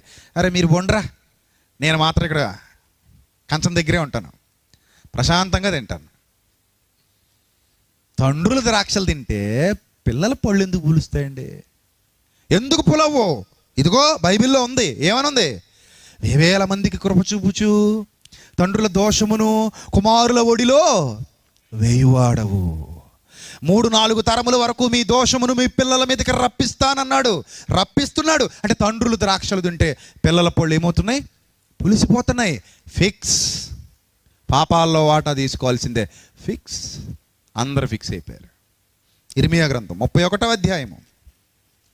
ఇర్మియా గ్రంథం 31వ అధ్యాయము 29. చూడండి, దేవుడు కౌంటర్ ఇచ్చేశాడు, క్లారిఫికేషన్ ఇచ్చేశాడు వీళ్ళకి. ఎన్నాళ్ళు ఇంత అజ్ఞానంగా బైబిల్ని అర్థం చేసుకున్నారు మీరు ఇశ్రాయేలీలారా? ధర్మశాస్త్రాన్ని చదవడం చేతకాని అసమర్థులారా, దేవుని జ్ఞానాన్ని అర్థం చేసుకోవటంలో విఫలమైపోయిన వాళ్ళారా. ఈ రోజున క్రైస్తవ సమాజాన్ని మీరు దృష్టిలో పెట్టుకోవాలి. చాలామంది ఈ వచనాలు పట్టుకెళ్ళి మీరు పెట్టి అడగండి, డౌట్లు ఏమంటారు తెలుసా? అవును, తండ్రుల దోషం ఎవరి మీదకి వస్తుంది? పిల్లల మీదకి వస్తుంది. నేను ఇది అనుభవపూర్వకంగా చెబుతున్న పాఠం. మా ఇంటికి ఒక ప్రవక్త వచ్చేవారు. అమ్మా, మా అమ్మ దగ్గరికి వచ్చి, అమ్మా మీ అబ్బాయిని అటు వెళ్ళనివ్వకండి అమ్మా, పెద్దగా సొరంగం కనబడింది, లోయ, భూమి నెరలు విడిచేసింది, మీ అబ్బాయి పరిగెత్తుకుని వెళ్తున్నాడు, అందులో పడిపోయాడు, భూమి అంటుకుపోయింది, పోతాడమ్మా మీ అబ్బాయి ఎందుకు పనికి రాకుండా. నా జీవితాన్ని నాశనం చేసేసారు. నిజమండి. 5 ఏళ్ళు కన్నీటి కూడి తినాల్సిన పరిస్థితి నా బ్రతుకులో. 5 ఏళ్ళు 2012 నుంచి. ఎవరికి తెలుసు, ప్రతి పనికి మాలిన దరిద్రుడు నా లైఫ్ గురించి మాట్లాడతాడు. రే రండిరా బాబు మా ఇంటికి వచ్చి నా బాధల్లో వాటాలు పంచుకోండిరా, దుర్మార్గులు లేరంటే ఒకడు పంచుకోడు. 12 నుంచి 17 వరకు కన్నీటి కూడి తినాల్సిన పరిస్థితి వచ్చింది, ఒక దొంగ ప్రవక్తి చెప్పిన దొంగ మాటల వల్ల. ఎవడి దోషం ఎవడి మీదికి రాదో, ఎవడి దోషం ఎవడు భరించాల్సిన అవసరత లేదు. కానీ ఏం చెప్తారో తెలుసా? అమ్మా పెద్ద గొయ్యమ్మా, ఆ గోతులో పడ్డాడమ్మా, ఆ పాపాలు ఈ పాపాలు, ఆ పాపాలు ఈ పాపాలు, అన్ని పాపాలు మీ వాడి తల మీదే ఉన్నాయమ్మా, మోసేస్తాడమ్మా. ఇప్పుడు ఏనెందుకు మోయాలి? ఆ ప్రశ్న మాకెందుకు వస్తుంది? ఎందుకంటే మేము చదివిన బైబిల్, మేము అర్థం చేసుకున్న విధానం అలా ఉంది. బైబిల్ అర్థం చేసుకున్న విధానం అలా ఉంది. ఇప్పుడు నేను ఇక్కడితో క్లోజ్ చేసేసానండి. మీ పరిస్థితి ఏంటి చెప్పండి? మీ పరిస్థితి ఏంటి? మీ దోషాలు మీ పిల్లల మీదకి వస్తాయి, మీ దోషాలు మీ మనవల మీదకి వస్తాయి అనగానే అవును వస్తాయి. ఇంక అందులో ఏ మాత్రం సందేహం లేదు, వచ్చేస్తాయి అంతే. రావు. తండ్రులు ద్రాక్షలు తింటే పిల్లల పళ్ళు పులుస్తాయనే ఇశ్రాయేలీల ఆలోచన పచ్చి అబద్ధం. వాళ్ళు వాక్యాన్ని అపార్థం చేసుకున్నారు. వాక్యాన్ని అపార్థం చేసుకున్నారు. దేవుడు చెప్పిన విధానం, ఆయన వే ఆఫ్ టాకింగ్ వాళ్ళకి అసలు అర్థం కాలేదండి. అందుకే మళ్ళీ చెప్తున్నాను, వాక్యం చదువుకుంటూ వెళ్ళిపోతే మనకు అర్థమైపోతుంది, మాకు ఏదో అర్థమైపోతుంది అనుకోవడం మన భ్రమ. అర్థమైనట్టు ఉంటుంది కానీ మనకు అసలు అర్థం కాదు. అది వాక్యానికి ఉన్న గొప్పతనం. అందుకే చాలా కష్టపడాలి, చాలా కష్టపడాలి. ఇప్పుడు సోకాల్డ్ క్రిస్టియన్ స్పీకర్స్ వాళ్ళ దృష్టిలో మాకు అర్థమైపోయింది అనుకుంటున్నారు, బోధించేస్తున్నారు. వాస్తవానికి వాళ్ళకి అర్థం కాలేదు. ఎలా అర్థం కాలేదు? ఇదిగో ఇప్పటి వరకు మీకు ఎన్ని రెఫరెన్సెస్ ఇచ్చానండి, ఈ రెఫరెన్సెస్ అన్నీ మీరు మళ్ళీ వరుసగా పెట్టి రాసుకొని చదవండి, అదే అర్థం అవుద్ది. ఇంకోటి ఏమైనా అర్థం అవుద్దా? నేను మిమ్మల్ని అడుగుతున్నాను, మీకు అలాగే అర్థమవుతున్నాయా? వచనాలు చదువుతుంటే వేరేగా అర్థమవుతున్నాయా? అది బయటోడు చెప్పినవి కాదు. మళ్ళీ ఎవరు చెప్పారు? సాక్షాత్తు ఎవరు చెప్పారు? మన పరలోకపు తండ్రి చెప్పాడు. మన పరలోకపు తండ్రి చెప్పాడు కాబట్టి అవి మనకు అలాగే అర్థమవుతున్నాయి. అదే పరలోకపు తండ్రి క్లారిఫై చేస్తున్నాడు. మీ డౌట్స్ ఇక్కడతో పటాపంచలైపోవాలి. ఇశ్రాయేలీయులారా, ఎన్నాళ్ళు, ఎన్నో సంవత్సరాలు మీరు ఈ విధమైన అజ్ఞానంలో కొట్టుమిట్టాడారు. మీ అజ్ఞానానికి ఇక మీదట తెరదించబోతున్నాను. చూడండి ఏం చెబుతున్నాడు. ఇర్మీయా గ్రంథం 31వ అధ్యాయము 29. ఆ దినములలో తండ్రులు ద్రాక్షకాయలు తినగా పిల్లల పళ్ళు పులిసెనను మాట వాడుకొనరు. ఆ దినములలో తండ్రులు ద్రాక్షకాయలు తినగా పిల్లల పళ్ళు పులిసెనను మాట వాడుకొనరు. ప్రతివాడు తన దోషము చేతనే మృతి నొందును. ఎవడు ద్రాక్షకాయలు తినునో వాని పళ్ళే పులియును. ఎవడు ద్రాక్షకాయలు తినునో వాడి పళ్ళే పులియును. తండ్రులు ద్రాక్షలు తింటే పిల్లల పళ్ళు పులుస్తాయనే మాట ఇక మీదట మీరు వాడుకొనరు అన్నాడు. అసలు ఈ మాట ఎందుకు అన్నాడు? మరలా ఇక్కడ ఈ మాట ఎందుకు చెబుతున్నాడు? మరి అక్కడ ఆయన అదే విధంగా మాట్లాడు, మీ కుమారుల మీదకి, మీ మనవల మీదకి కూడా మీ దోషాన్ని రప్పిస్తానన్నాడు. 3-4 తరాల వరకు మీరు సఫర్ అవుతారన్నాడు. 3-4 తరాల వరకు మీరు సఫర్ అవ్వాలని చెప్పిన దేవుడే తండ్రులు ద్రాక్షలు తింటే పిల్లల పళ్ళు పులియవో, ఎవడు ద్రాక్షలు తింటే వాడి పళ్ళే పులాలి. ఎవడు నిమ్మకాయ తింటే వాడికే పుల్లగా ఉండాలి. నువ్వు నిమ్మకాయ తింటే నా నాలుకెందుకు పులిపెక్కాలి? మా నాన్న నిమ్మకాయలు తింటే నా నాలుకెందుకు పులిపెక్కాలి? మా తాత ఉసిరికాయలు తింటే నా నాలుకెందుకు పులిపెక్కాలి? నా పళ్ళు ఎందుకు పులిసిపోవాలి? చల్లని నీరు తాగుతున్నప్పుడు జుమ్మని నాకెందుకు లాగాలి?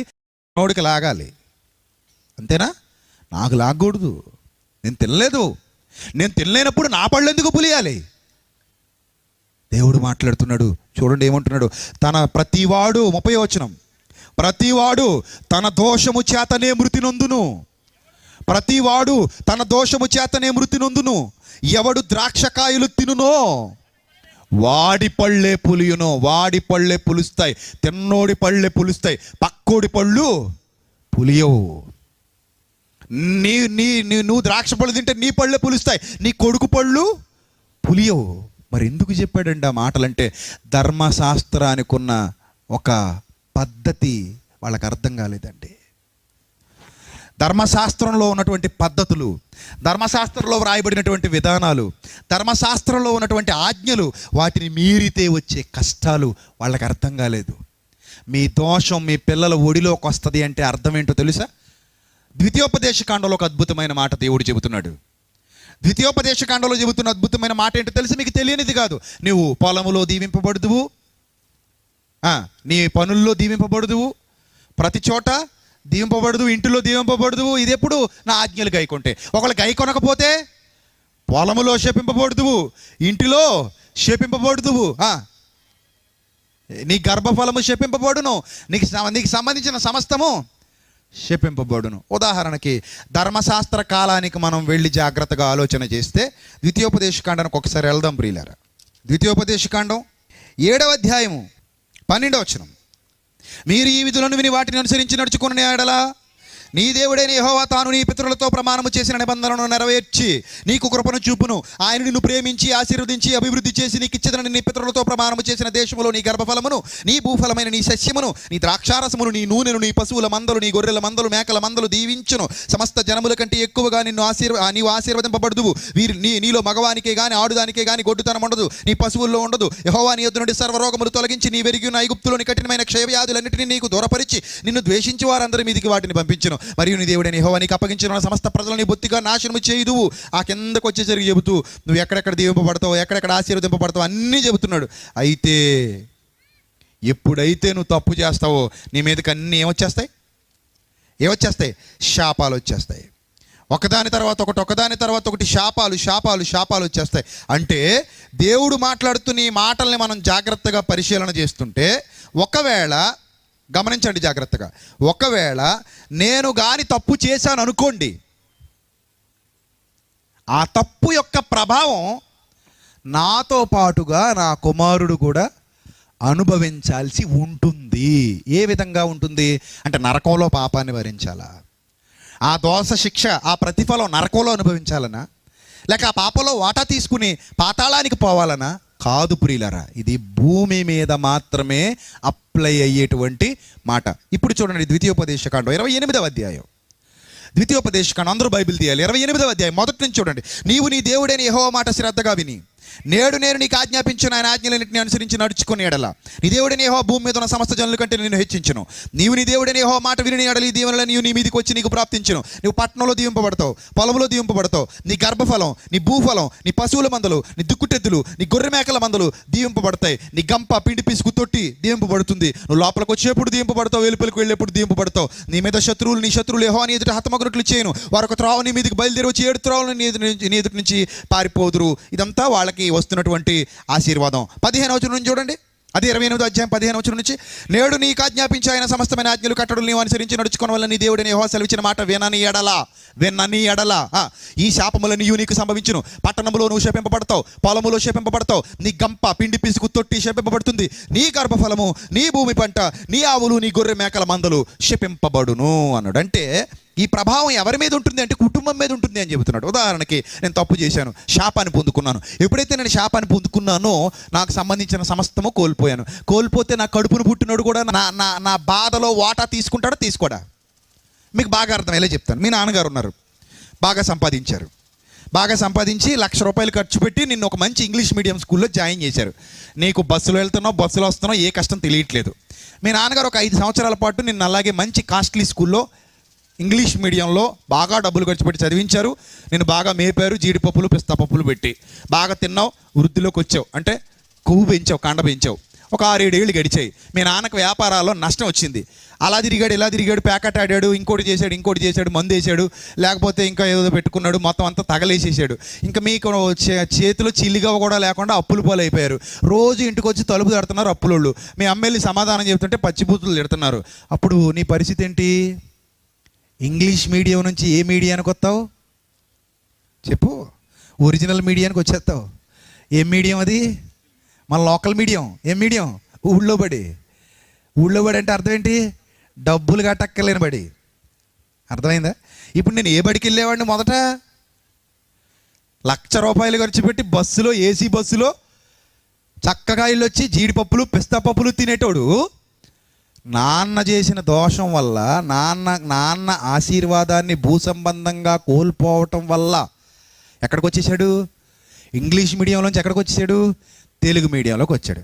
కొన్నాళ్ళకి తెలుగు మీడియం కూడా కోల్పోయి అవసరమైతే బంటాపానికి వెళ్ళిపోతాడు. ఎందుకు వెళ్ళిపోతాడు? ఇంట్లో పొయ్యిలో పిల్లులు పడుకుంటాయి, ఏ దారి ఉండదు. ఇక 7వ తరగతి దాకా చదివించాం కదరా, అన్ని చదివించలేమురా నాయన. ఇంకా మరి ఏం చేయమంటావు అమ్మ? తాపీ పనికి వెళ్ళిపోనాయన, బస్తాలు మోసుకున్నాయన, ఇక మా వల్ల అవదనాయన. ఎందుకంటే మీ నాన్న దెబ్బ కొట్టేశాడు. ఇశ్రాయేలీలు కోణంలోనికి మీరు వెళ్ళి ఆలోచన చేస్తే దేవుడు మాట్లాడుతున్న ప్రతి మాట ఈ లోకంలో వాళ్ళకిచ్చే ఆ ధనం విషయంలో, ఈ లోకంలో వాళ్ళకిచ్చే భోగభాగ్యాల విషయంలో వర్తించేటువంటి మాటలే. ఎందుకంటే పొలంలో శపింపబడతావు, బయటికి వెళ్తే శపింపబడతావు, ఎక్కడికి వెళ్ళినా శపింపబడతావు. నీ దోషం బట్టి, నీవు చేసిన దోషాన్ని బట్టి నీ కుమారుడు, నీ మనవడు కూడా ఏమవుతారు? సఫర్ అవుతారు. వాళ్ళ మీద కూడా ఇది వస్తుంది. నీకు బుద్ధి ఉంటే ఆస్తులు పంచుతున్నావు కదా, వాటిని నిలబెట్టుకో. ఇక మీదట నీ పిల్లలకి అప్పులు పంచే పరిస్థితి వస్తుంది, జాగ్రత్త. అంతేగాని నీ పాపంలో వాళ్ళకి వాటా ఇచ్చి నరకానికి పంపిస్తానని చెప్పడం కాదు ప్రియులారా. నీ పాపంలో వాటా ఎవ్వడికి రాదు, పూర్తిగా నువ్వే బాధ్యుడివి. కానీ నేను చేసిన తప్పు వల్ల నా పిల్లలు కూడా ఏమవ్వాల్సి ఉంటుంది? సఫర్ అవ్వాల్సి ఉంటుంది. మీకు ఇంకొక ఎగ్జాంపుల్ చెప్తాను. 2 భార్యాభర్తలు ఉన్నారు, ఇద్దరికి HIV సోకింది. వాళ్ళిద్దరూ సంసార ధర్మాన్ని నిర్వర్తించి ఒక బిడ్డను కన్నారనుకుందాం. ఈ బిడ్డకు కూడా ఏమొచ్చింది? ఇప్పుడు హెచ్ఐవి సోకింది. ఎందుకు సోకింది? తల్లిదండ్రులు చేసినటువంటి దోష ఫలితం ఎవరు అనుభవిస్తున్నారు? బిడ్డలు అనుభవిస్తున్నారు. తల్లిదండ్రుల దోష ఫలితం బిడ్డలు అనుభవిస్తున్నారు. గమనించండి జాగ్రత్తగా. అంటే మనం సక్రమంగా లేకపోవటం వల్ల ఎవరు సఫర్ అవుతున్నారు? పిల్లలు సఫర్ అవుతున్నారు. తండ్రి ఎక్కడో తాగేసి పడిపోతాడు, పిల్లలకి ఇంట్లో అన్నం ఉండదు, వాడు మాత్రం బిర్యానీలు తాగి పడుకుంటాడు, ఇంట్లో ఉన్న డబ్బంతా పట్టుకెళ్ళిపోతాడు, పిల్లలకి తినడానికి ఏమి ఉండదు. అంటే వాడు చేసిన తప్పు వల్ల ఎవరు సఫర్ అవుతున్నారు? పిల్లలు సఫర్ అవుతున్నారు. ఇశ్రాయేలీలకు దేవుడు నేర్పించిన పాఠం ఇదేనండి. మీరు తప్పు చేస్తే మీ పిల్లలు సఫర్ అవుతారు. 3-4 తరాల వరకు నన్ను ద్వేషించారా, మీకు ఏ మేలు జరగదు. నన్ను ద్వేషించి వారి విషయంలో ఇలాంటి పరిస్థితులు ఎదుర్కొంటారు. ఇలాంటి శాపాలు మీ మీదకి వస్తాయి. నువ్వు పొలములో శపింపబడతావు, పట్టణంలో శపింపబడతావు, ఇంటిలోకి వచ్చాక శపింపబడతావు, నీ గర్భఫలం శపింపబడుతుంది, నీకు సంబంధించిన సమస్తము శపింపబడుతుంది. అంటే నువ్వు నష్టపోతావు. అలానే వాళ్ళ పాపాన్ని బట్టి ఏదో పిల్లలు నరకానికి వెళ్ళిపోతారని కాదు. అలాగనుకుంటే కోరహు, దాతాను, అబీరాము ఎవరి మీద తిరుగుబాటు చేశారు? మోషే మీద తిరుగుబాటు చేశారు. వాళ్ళ ఫ్యామిలీ మొత్తం చచ్చారు. కానీ కోరహు కుమారులు మాత్రం చావలేదు. ఎందుకు చావలేదు? మరి తండ్రుల దోషం కుమారుల మీదకి రప్పిస్తే కోరహు కుమారులు కూడా ఏమైపోవాలి? చచ్చిపోవాలి. కానీ కోరహు కుమారులు చావలేదు, కోరహు మాత్రమే చచ్చాడు. మీరు జాగ్రత్తగా ఆలోచన చేయాలి. దేవుని మాటలు అంత ఈజీగా అర్థమైపోయావు అనుకుంటే పొరపాటు ప్రియులారా. ఆయన రప్పిస్తానన్నది ప్రతిఫలం. అది తప్పదండి. తల్లి తప్పు చేస్తే బిడ్డ సఫర్ అవుతుంది, తండ్రి తప్పు చేస్తే కూతురు సఫర్ అవుతుంది. నువ్వు తప్పు చేస్తే నీ ఫ్యామిలీ మొత్తం సఫర్ అవుతుంది. నువ్వు ఒక ప్యాకెట్ పిచ్చాడు అనుకో, నీ ఫ్యామిలీకి ఏముండదు? తిండి ఉండదు, పిల్లలకు ఫీజులు ఉండవు, రెంట్ కట్టలేరు, పాలు బిల్లు ఉండదు, హాస్టల్ బిల్లు ఉండదు, ఏ బిల్లు ఉండదు. ఎందుకు? నువ్వు ఒక తాగుబోతువి, నువ్వు ఒక ప్యాకెట్ పిచ్చోడివి, నువ్వు ఒక వ్యసనపరుడివి. ₹1 కూడా ఇంటికి తెచ్చేటోడివి కాదు, మొత్తాన్ని తగలేసి ఇంటికి వచ్చేటోడివి.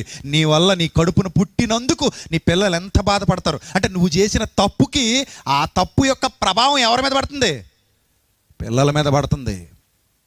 తండ్రుల దోష శిక్షలో పిల్లలకు వచ్చే వాట ఈ కోణంలో దేవుడు చెప్పింది. ప్రియులారా, మీరు జాగ్రత్తగా ఉండండి, నీతి కలిగి బ్రతకండి. అన్యజనాంగాలు చేసినట్టు మీరు చేయకండి, అన్యజనాంగాలు దారి తప్పిపోయినట్టు మీరు దారి తప్పిపోకండి. మీ పవిత్ర ప్రవర్తనను కాపాడుకోండి. నేను పరిశుద్ధుడైన ప్రకారం మీరు కూడా సమస్త ప్రవర్తన యందు పరిశుద్ధులై ఉండండి. ఇదే దేవుడు చెబుతున్నటువంటి మాట. ఇప్పుడు మరింత లోతుగా ఈ సందర్భాలను అధ్యయనం చేయగలిగితే ప్రియులారా, దేవుడు ఏం చెబుతున్నాడో మీరు జాగ్రత్తగా చూడగలిగితే సంఖ్యాకాండం 14వ అధ్యాయము 26 నుంచి చూద్దాం. సంఖ్యాకాండం అందరూ తీయాలి బైబిలు. 14వ అధ్యాయం, సంఖ్యాకాండం 14వ అధ్యాయం 26 నుంచి చూడాలి. మరియు యెహోవా మోషే అహరోనులకు ఇలాగు సెలవిచ్చెను, నాకు విరోధముగా సనుగుచుండు ఈ చెడ్డ సమాజము నేనెంతవరకు సహించాలి వీళ్ళని? ఇశ్రాయేలీలు నాకు విరోధముగా సనుగుచున్న సనుగులు విని ఉన్నాను. నువ్వు వారితో యెహోవా వాక్కు ఏదనగా, నా జీవము తోడు మీరు నా చెవిలో చెప్పినట్లు నేను నిశ్చయముగా మీ ఎడల చేసేదను. చాలా ఇంపార్టెంట్ వేస్ ఇది. ఇప్పటి వరకు మీరు ఏదైతే చూసారో అన్నీ ఇక్కడే తెగిపోతాయి, అన్నీ ఇక్కడే క్లారిఫై అయిపోతాయి. చాలా జాగ్రత్తగా చూడాలి. అందుకే ఇంత విశదీకరించి చాలా చాలా చాలా చాలా వివరంగా మీకు బోధిస్తున్నాను, టైం తీసుకుని. అర్థమవుతుందా? చూడండి. మీ శవములు ఈ అరణ్యములోనే రాలును. ఎవరికి చెప్తున్నాడు? ఐగుప్తులో నుండి బయలుదేరిన ఇశ్రాయేలులకి. ఇందాక మీరు చదువుకున్నారే, తండ్రుల దోషం కుమారుల మీదకి రప్పిస్తానన్న దేవుని మాట. అది ఎవరికి చెప్పాడు? ఇదే ఇశ్రాయేలీలకి. మరలా ఇదే ఇశ్రాయేలులకి చెప్తున్నాడు ఏమని? మీ శవములు ఈ అరణ్యములోనే రాలును, మీ లెక్క మొత్తము చొప్పున మీలో లెక్కింపబడిన వారందరూ, అనగా 20 ఏళ్ళు మొదలుకొని పైప్రాయము కలిగి నాకు విరోధముగా సనిగిన వారందరూ రాలిపోతారు. ఎన్నేళ్ళట? 20 ఏళ్ళు మొదలుకొని. ఆ కిందనున్నోళ్ళు ఎవరు? కుమారులు మానవులు. అంతేనా? కుమారులు మానవులు. 20 ఏళ్ళు పైన ఉన్న వాళ్ళందరూ ఎవరు? తండ్రులు, తాతలు. అర్థమవుతుందా?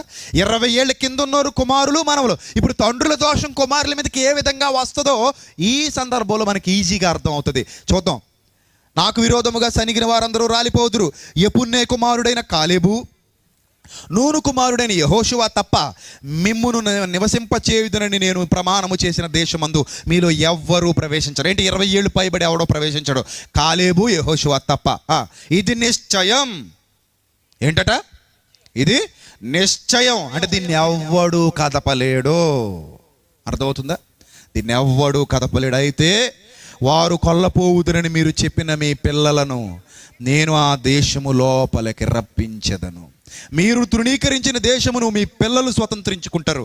అయితే మీ శవాలు ఈ అరణ్యంలో రాలిపోతాయి. మీ శవాలు ఈ అరణ్యంలో క్షయమగు వరకు, అంటే మీరందరూ రాలిపోయేంత వరకు మీ పిల్లలు ఈ అరణ్యములో 40 ఏండ్లు తిరుగులాడుచు, అండర్లైన్ చేసుకోండి, మీరు రాలిపోయేంత వరకు మీ పిల్లలు ఈ అరణ్యంలో 40 ఏండ్లు తిరుగులాడుచు మీ వ్యభిచార శిక్షను భరించెదరు.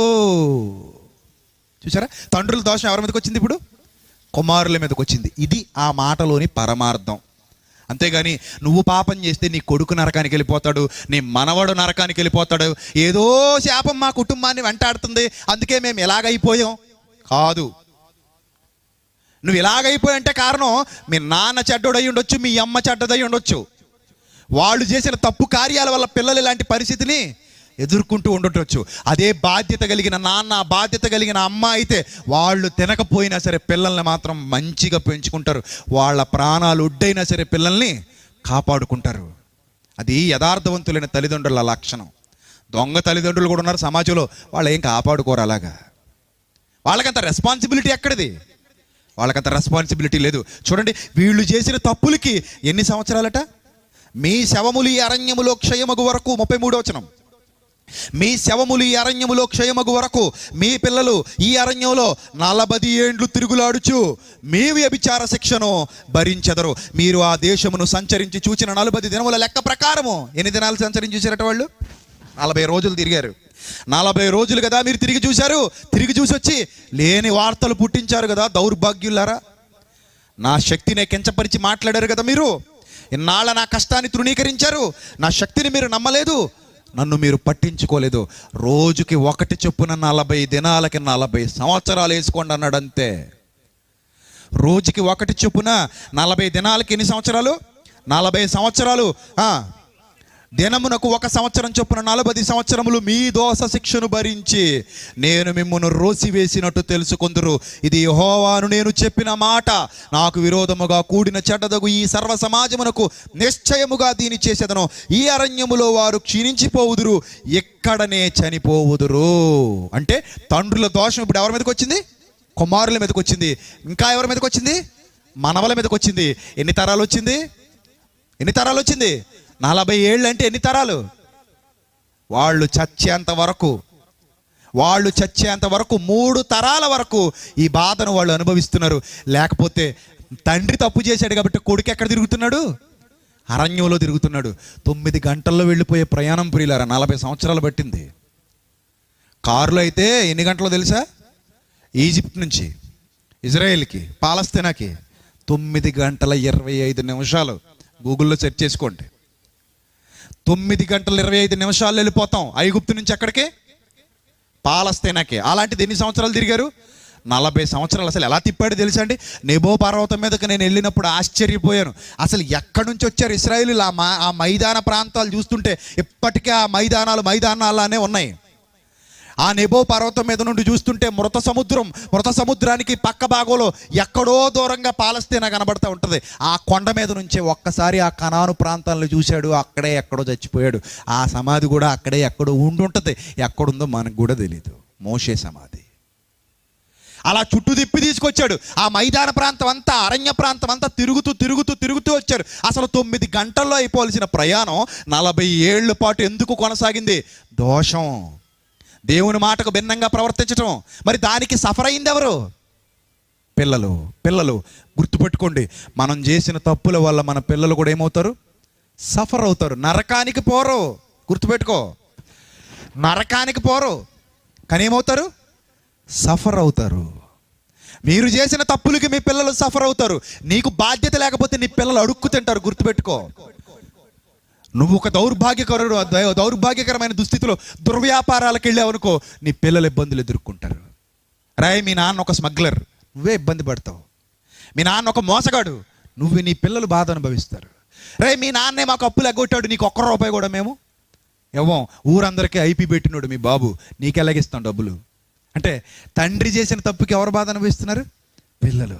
అరే మీ నాన్న మీ అమ్మని చంపేశాడు, నీకు నా కూతురుని ఇస్తే నువ్వు నా కూతురిని చంపేస్తావేమో, అసలు మీ నాన్న మర్డర్ చేసినాడు, నీకు నా కూతుర్ని ఇవ్వం. అవుతారా సఫరు? అవుతారు.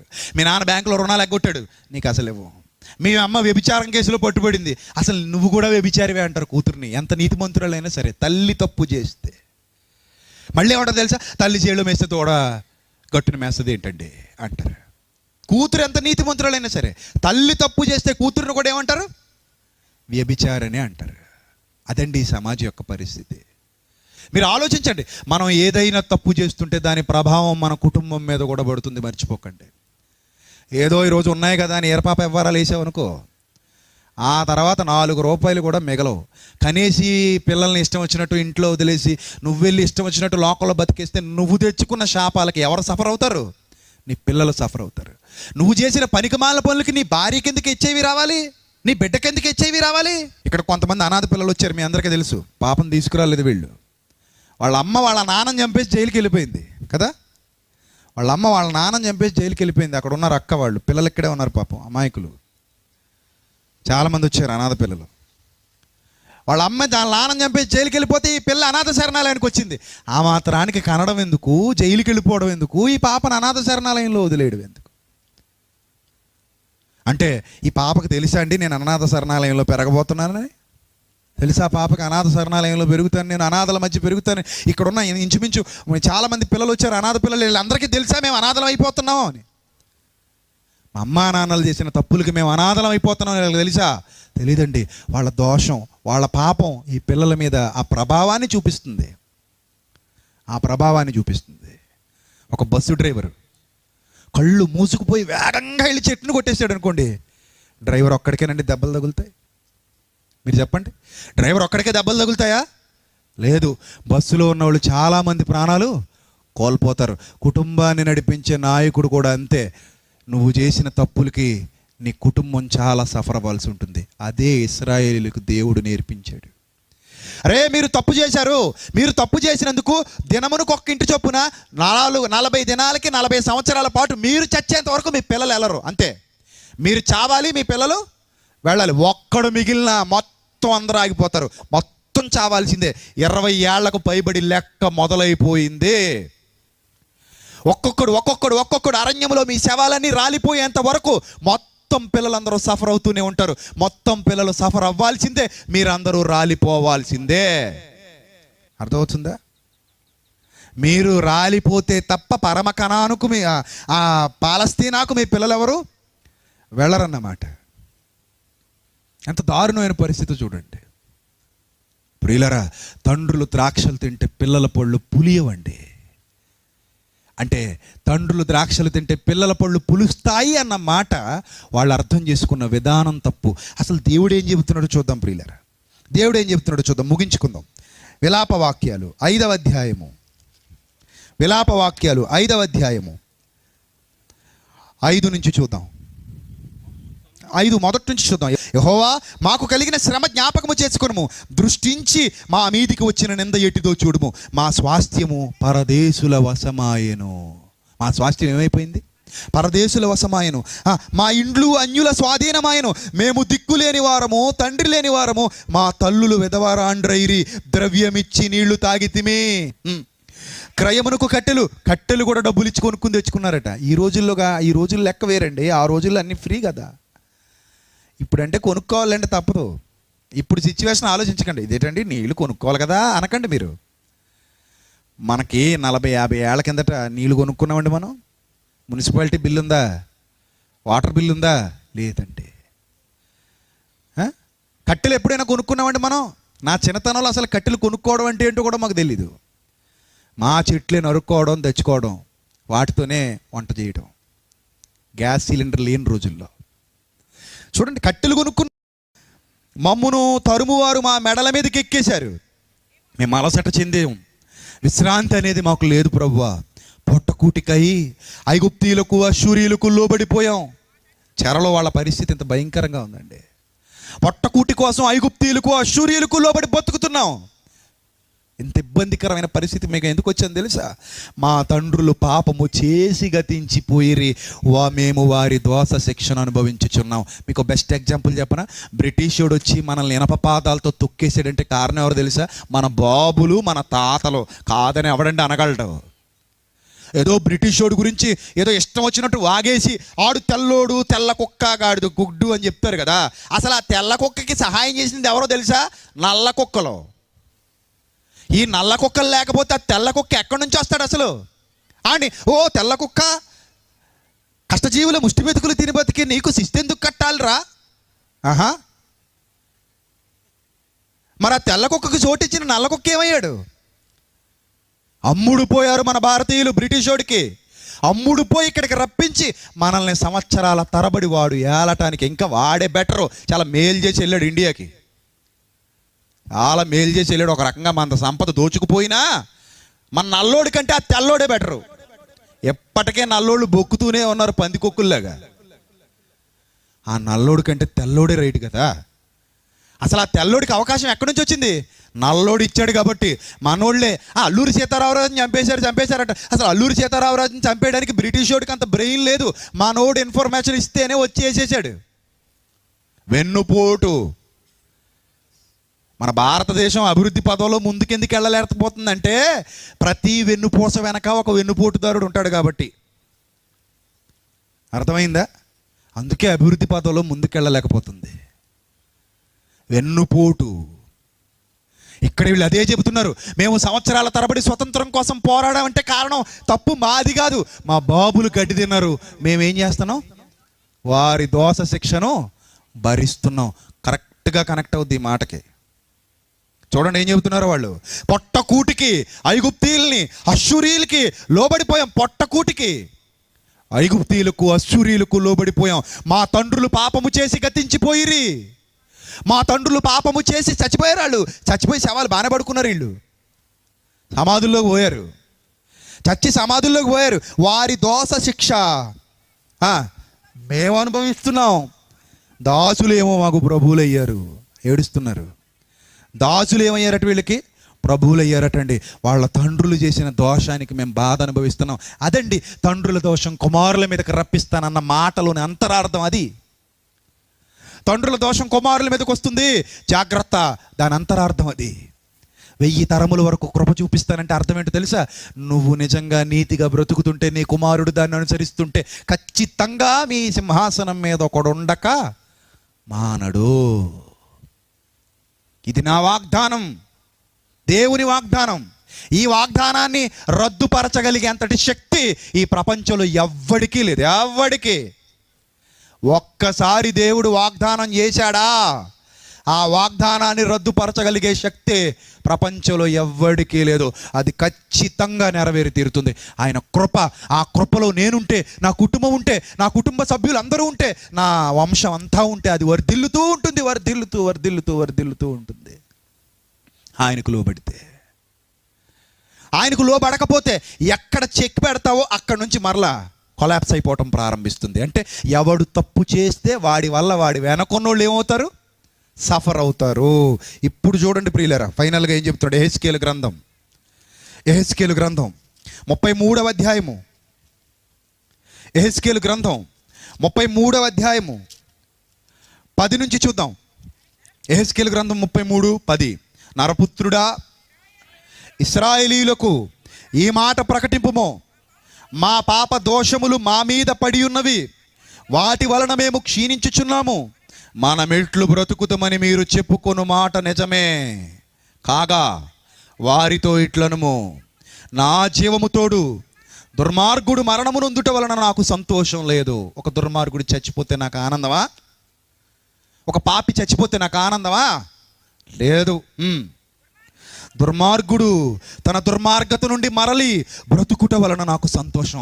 దేవుని మనసు తెలియాలి. ప్రతి సేవకుడికి తెలియాలి దేవుని మనసు. దుర్మార్గుడిని తృణీకరించేసి రాయేసిరేయటం అది కాదు వాక్య పరిచర్య అంటే. నువ్వు దుర్మార్గుడివి, నువ్వు దుష్టుడివి, నువ్వు అపరాధివి, నేను తొక్కేస్తాను, నేను పొడి చేస్తాను. ఏంటిది? అదా పరిచర్య?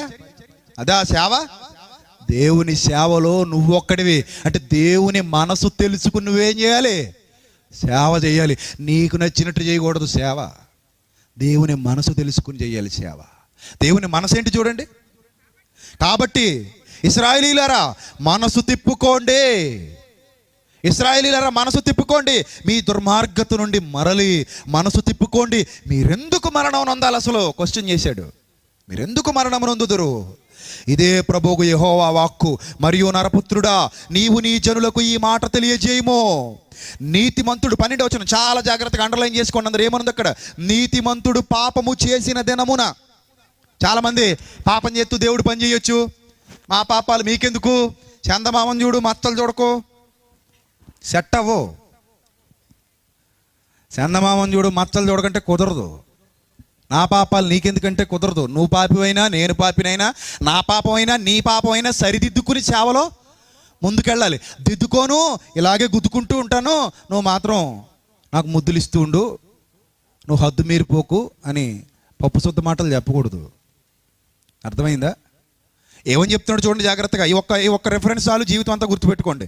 నీతిమంతుడు పాపము చేసిన దినమున, అంటే నీతిమంతుడు పాపము చేసిన దినమున 2018లో పాపం చేసావు అనుకో, అప్పటి వరకు నువ్వు ఎవరివి?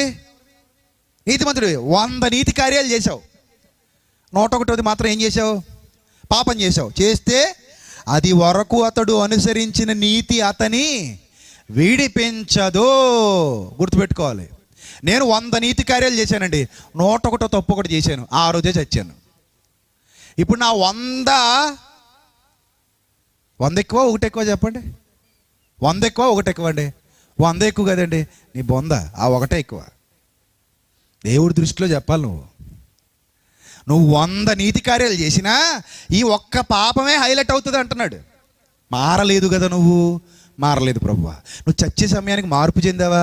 మార్పు చెందలేదు ప్రభువా. అసలు మారాలన్న ఆలోచన వచ్చిందా నీకు? రాలేదు ప్రభువా. మరే ఎందుకంత కొవ్వెక్కు కొట్టుకున్నావు అంటే, నేను 100 మీటింగ్లు పెట్టాను కదా ప్రభువా, ఒక 4గురిని పెట్టుకున్నా తప్పులేదు అనుకున్నాను ప్రభువా. 100 మీటింగులు చేశాను కదా ప్రభువా, చిన్న పాపాలే కదా ప్రభువా, పర్లేదు అనుకున్నాను ప్రభువా. ఇక మారు మనసు పొందక్కలేదు అనుకున్నాను ప్రభువా. అంటే ఇది వరకు చాలా డబ్బులు ఇచ్చాను కదా ప్రభువా నీ సేవకి, ఈసారి ఇలా 4 బారులు తిరిగేద్దాం, బీర్లు వేసేద్దాం అనుకున్నాను ప్రభువా, కానీ ఆ పని అవ్వలేదు ప్రభువా. అవదా ప్రభువా, పాత అకౌంట్లో ఏమి ఉండవా ప్రభువా అంటే అవన్నీ క్యాన్సిల్ అయిపోయినాయి నాన్న. ఎప్పుడు తప్పుడే నాన్న అకౌంట్ అప్డేట్ అయిపోద్ది. ఈ సంగతి చాలామందికి తెలీదు. నీకు ఎప్పుడప్పుడు అకౌంట్ అప్డేట్ అయిపోతూ ఉంటుంది దేవుడి దగ్గర. పాతవి గతించను, ఇంకా గుర్తుకు రావు. అందుకే వెనకను ఏమైపోయాయి అంటాడు పౌలు. వెనకను ఏం చేశానంటాడు పౌలు? మరిచిపోయానంటాడు. ఎందుకు మరిచిపోయావు? దేవుడే మరిచిపోయాడు. నీ మొక్క నువ్వు మరిచిపోయేదేంటి? నువ్వు మరిచిపోవాలి. అంతేగాని 2012లోనండి 30 లక్షలు ఖర్చు పెట్టి మీటింగ్ చేశానండి అని అనకూడదు. ఒక్కొక్కళ్ళు పనికి మాలిన సోచి చెప్తుంటారు. నేనండి ఈ సంవత్సరం ఎంత డబ్బు ఖర్చు పెట్టానంటే దేవుని పని కోసం 1 కేజీ బియ్యం ఇచ్చానండి. అసలు సెమినార్లో నేను ఎలా దొల్లారనుకుంటున్నారు? ఆ సందు చివరి దగ్గర నుంచి ఈ సందు చివరి వరకు నేనే దొల్లి దుమ్మంతా తుడిచానండి. చీపురు వాడితే కదా. ఆహా, మరి ఈరోజు ఎక్కడ దొలుతున్నావు? అక్కడ దొల్లాను కాబట్టి ఈరోజు బ్రాంతి షాప్ దగ్గర దొలుతారండి. అంటే అక్కడ దొల్లింది ఇక్కడ దొల్లింది ఇదేమన్నా సినిమా అనుకుంటున్నావా? అక్కడ ప్రాణం తీసా, ఇక్కడ ప్రాణం పోసా, లెవెల్ అయిపోయిందని చెప్పడానికి. లెవెల్స్ ఉండవు ఇక్కడ. లెవెల్ అయిపోవటాలు ఏమి ఉండవు. అక్కడదక్కడే, ఇక్కడిక్కడే, ఏ రోజుది ఆ రోజే ఎప్పటికప్పుడు నీ అకౌంట్ ఏమైపోద్ది? అప్డేట్ అయిపోద్ది. చూడండి అసలు ఈ వచనం చదవండి, ఏమంటున్నాడు? నీతిమంతుడు పాపము చేసిన దినమున అది వరకు అతడు అనుసరించిన నీతి అతన్ని విడిపించదు. మారాలి. మార్పు చెందకపోతే ఎవడి నీతి వాడిని విడిపించదు. ఎవరిని నేనైనా సరే, నువ్వైనా సరే, ఒకవేళ ఈరోజు నేను పడిపోయాను అనుకోండి, ఈరోజు నేను ఏదో పాపంలో పడిపోయాను అనుకోండి, రాత్రికి నాకు దేవుడు తన వాక్యంతో బుద్ధి చెప్పించాడు అనుకోండి, ఇమ్మీడియట్గా నేను వెళ్ళి నాతాను వచ్చి బుద్ధి చెప్పినప్పుడు దావీదు వెళ్ళి పాదాల మీద పడినట్టు పడి దిద్దుకొని మార్చుకొని జాగ్రత్తగా హుందాగా ఇక మీదట బతకాలి. లేదు ప్రభువా, నా వల్ల కాదు ప్రభువా, నేను నీకు ఎంత సేవ చేశాను అది గుర్తు చేసుకో. ఈ ఒక్కదానికే అడ్జస్ట్ అవ్వలేవా? నేను ఏమన్నా నేను మనులు అడిగానా, మాలిక్ అడిగానా? నేను ఏమడిగాను? ఇవ్వలేవా? ఇవ్వాలంతే. కుదరదు నాయన. నీవింతవరకు చేసిన నీతి కార్యాలన్నీ ఏమైపోయాయి? అప్డేట్ అయిపోయాయి. ఇప్పుడు రన్నింగ్లో ఏముంది? నువ్వు ఏ ప్రొఫైల్ పిక్ పెట్టుకుంటావో అదే ఉంటుంది. పాత పిక్ ఎందుకు ఉంటుంది పిచ్చోడా? నువ్వు అప్డేట్ చేసావా అకౌంట్? చేసావు. పాత బొమ్మ ఎందుకు కనబడుద్ది? నువ్వు అప్డేట్ చేస్తే ఏది కనబడుద్ది?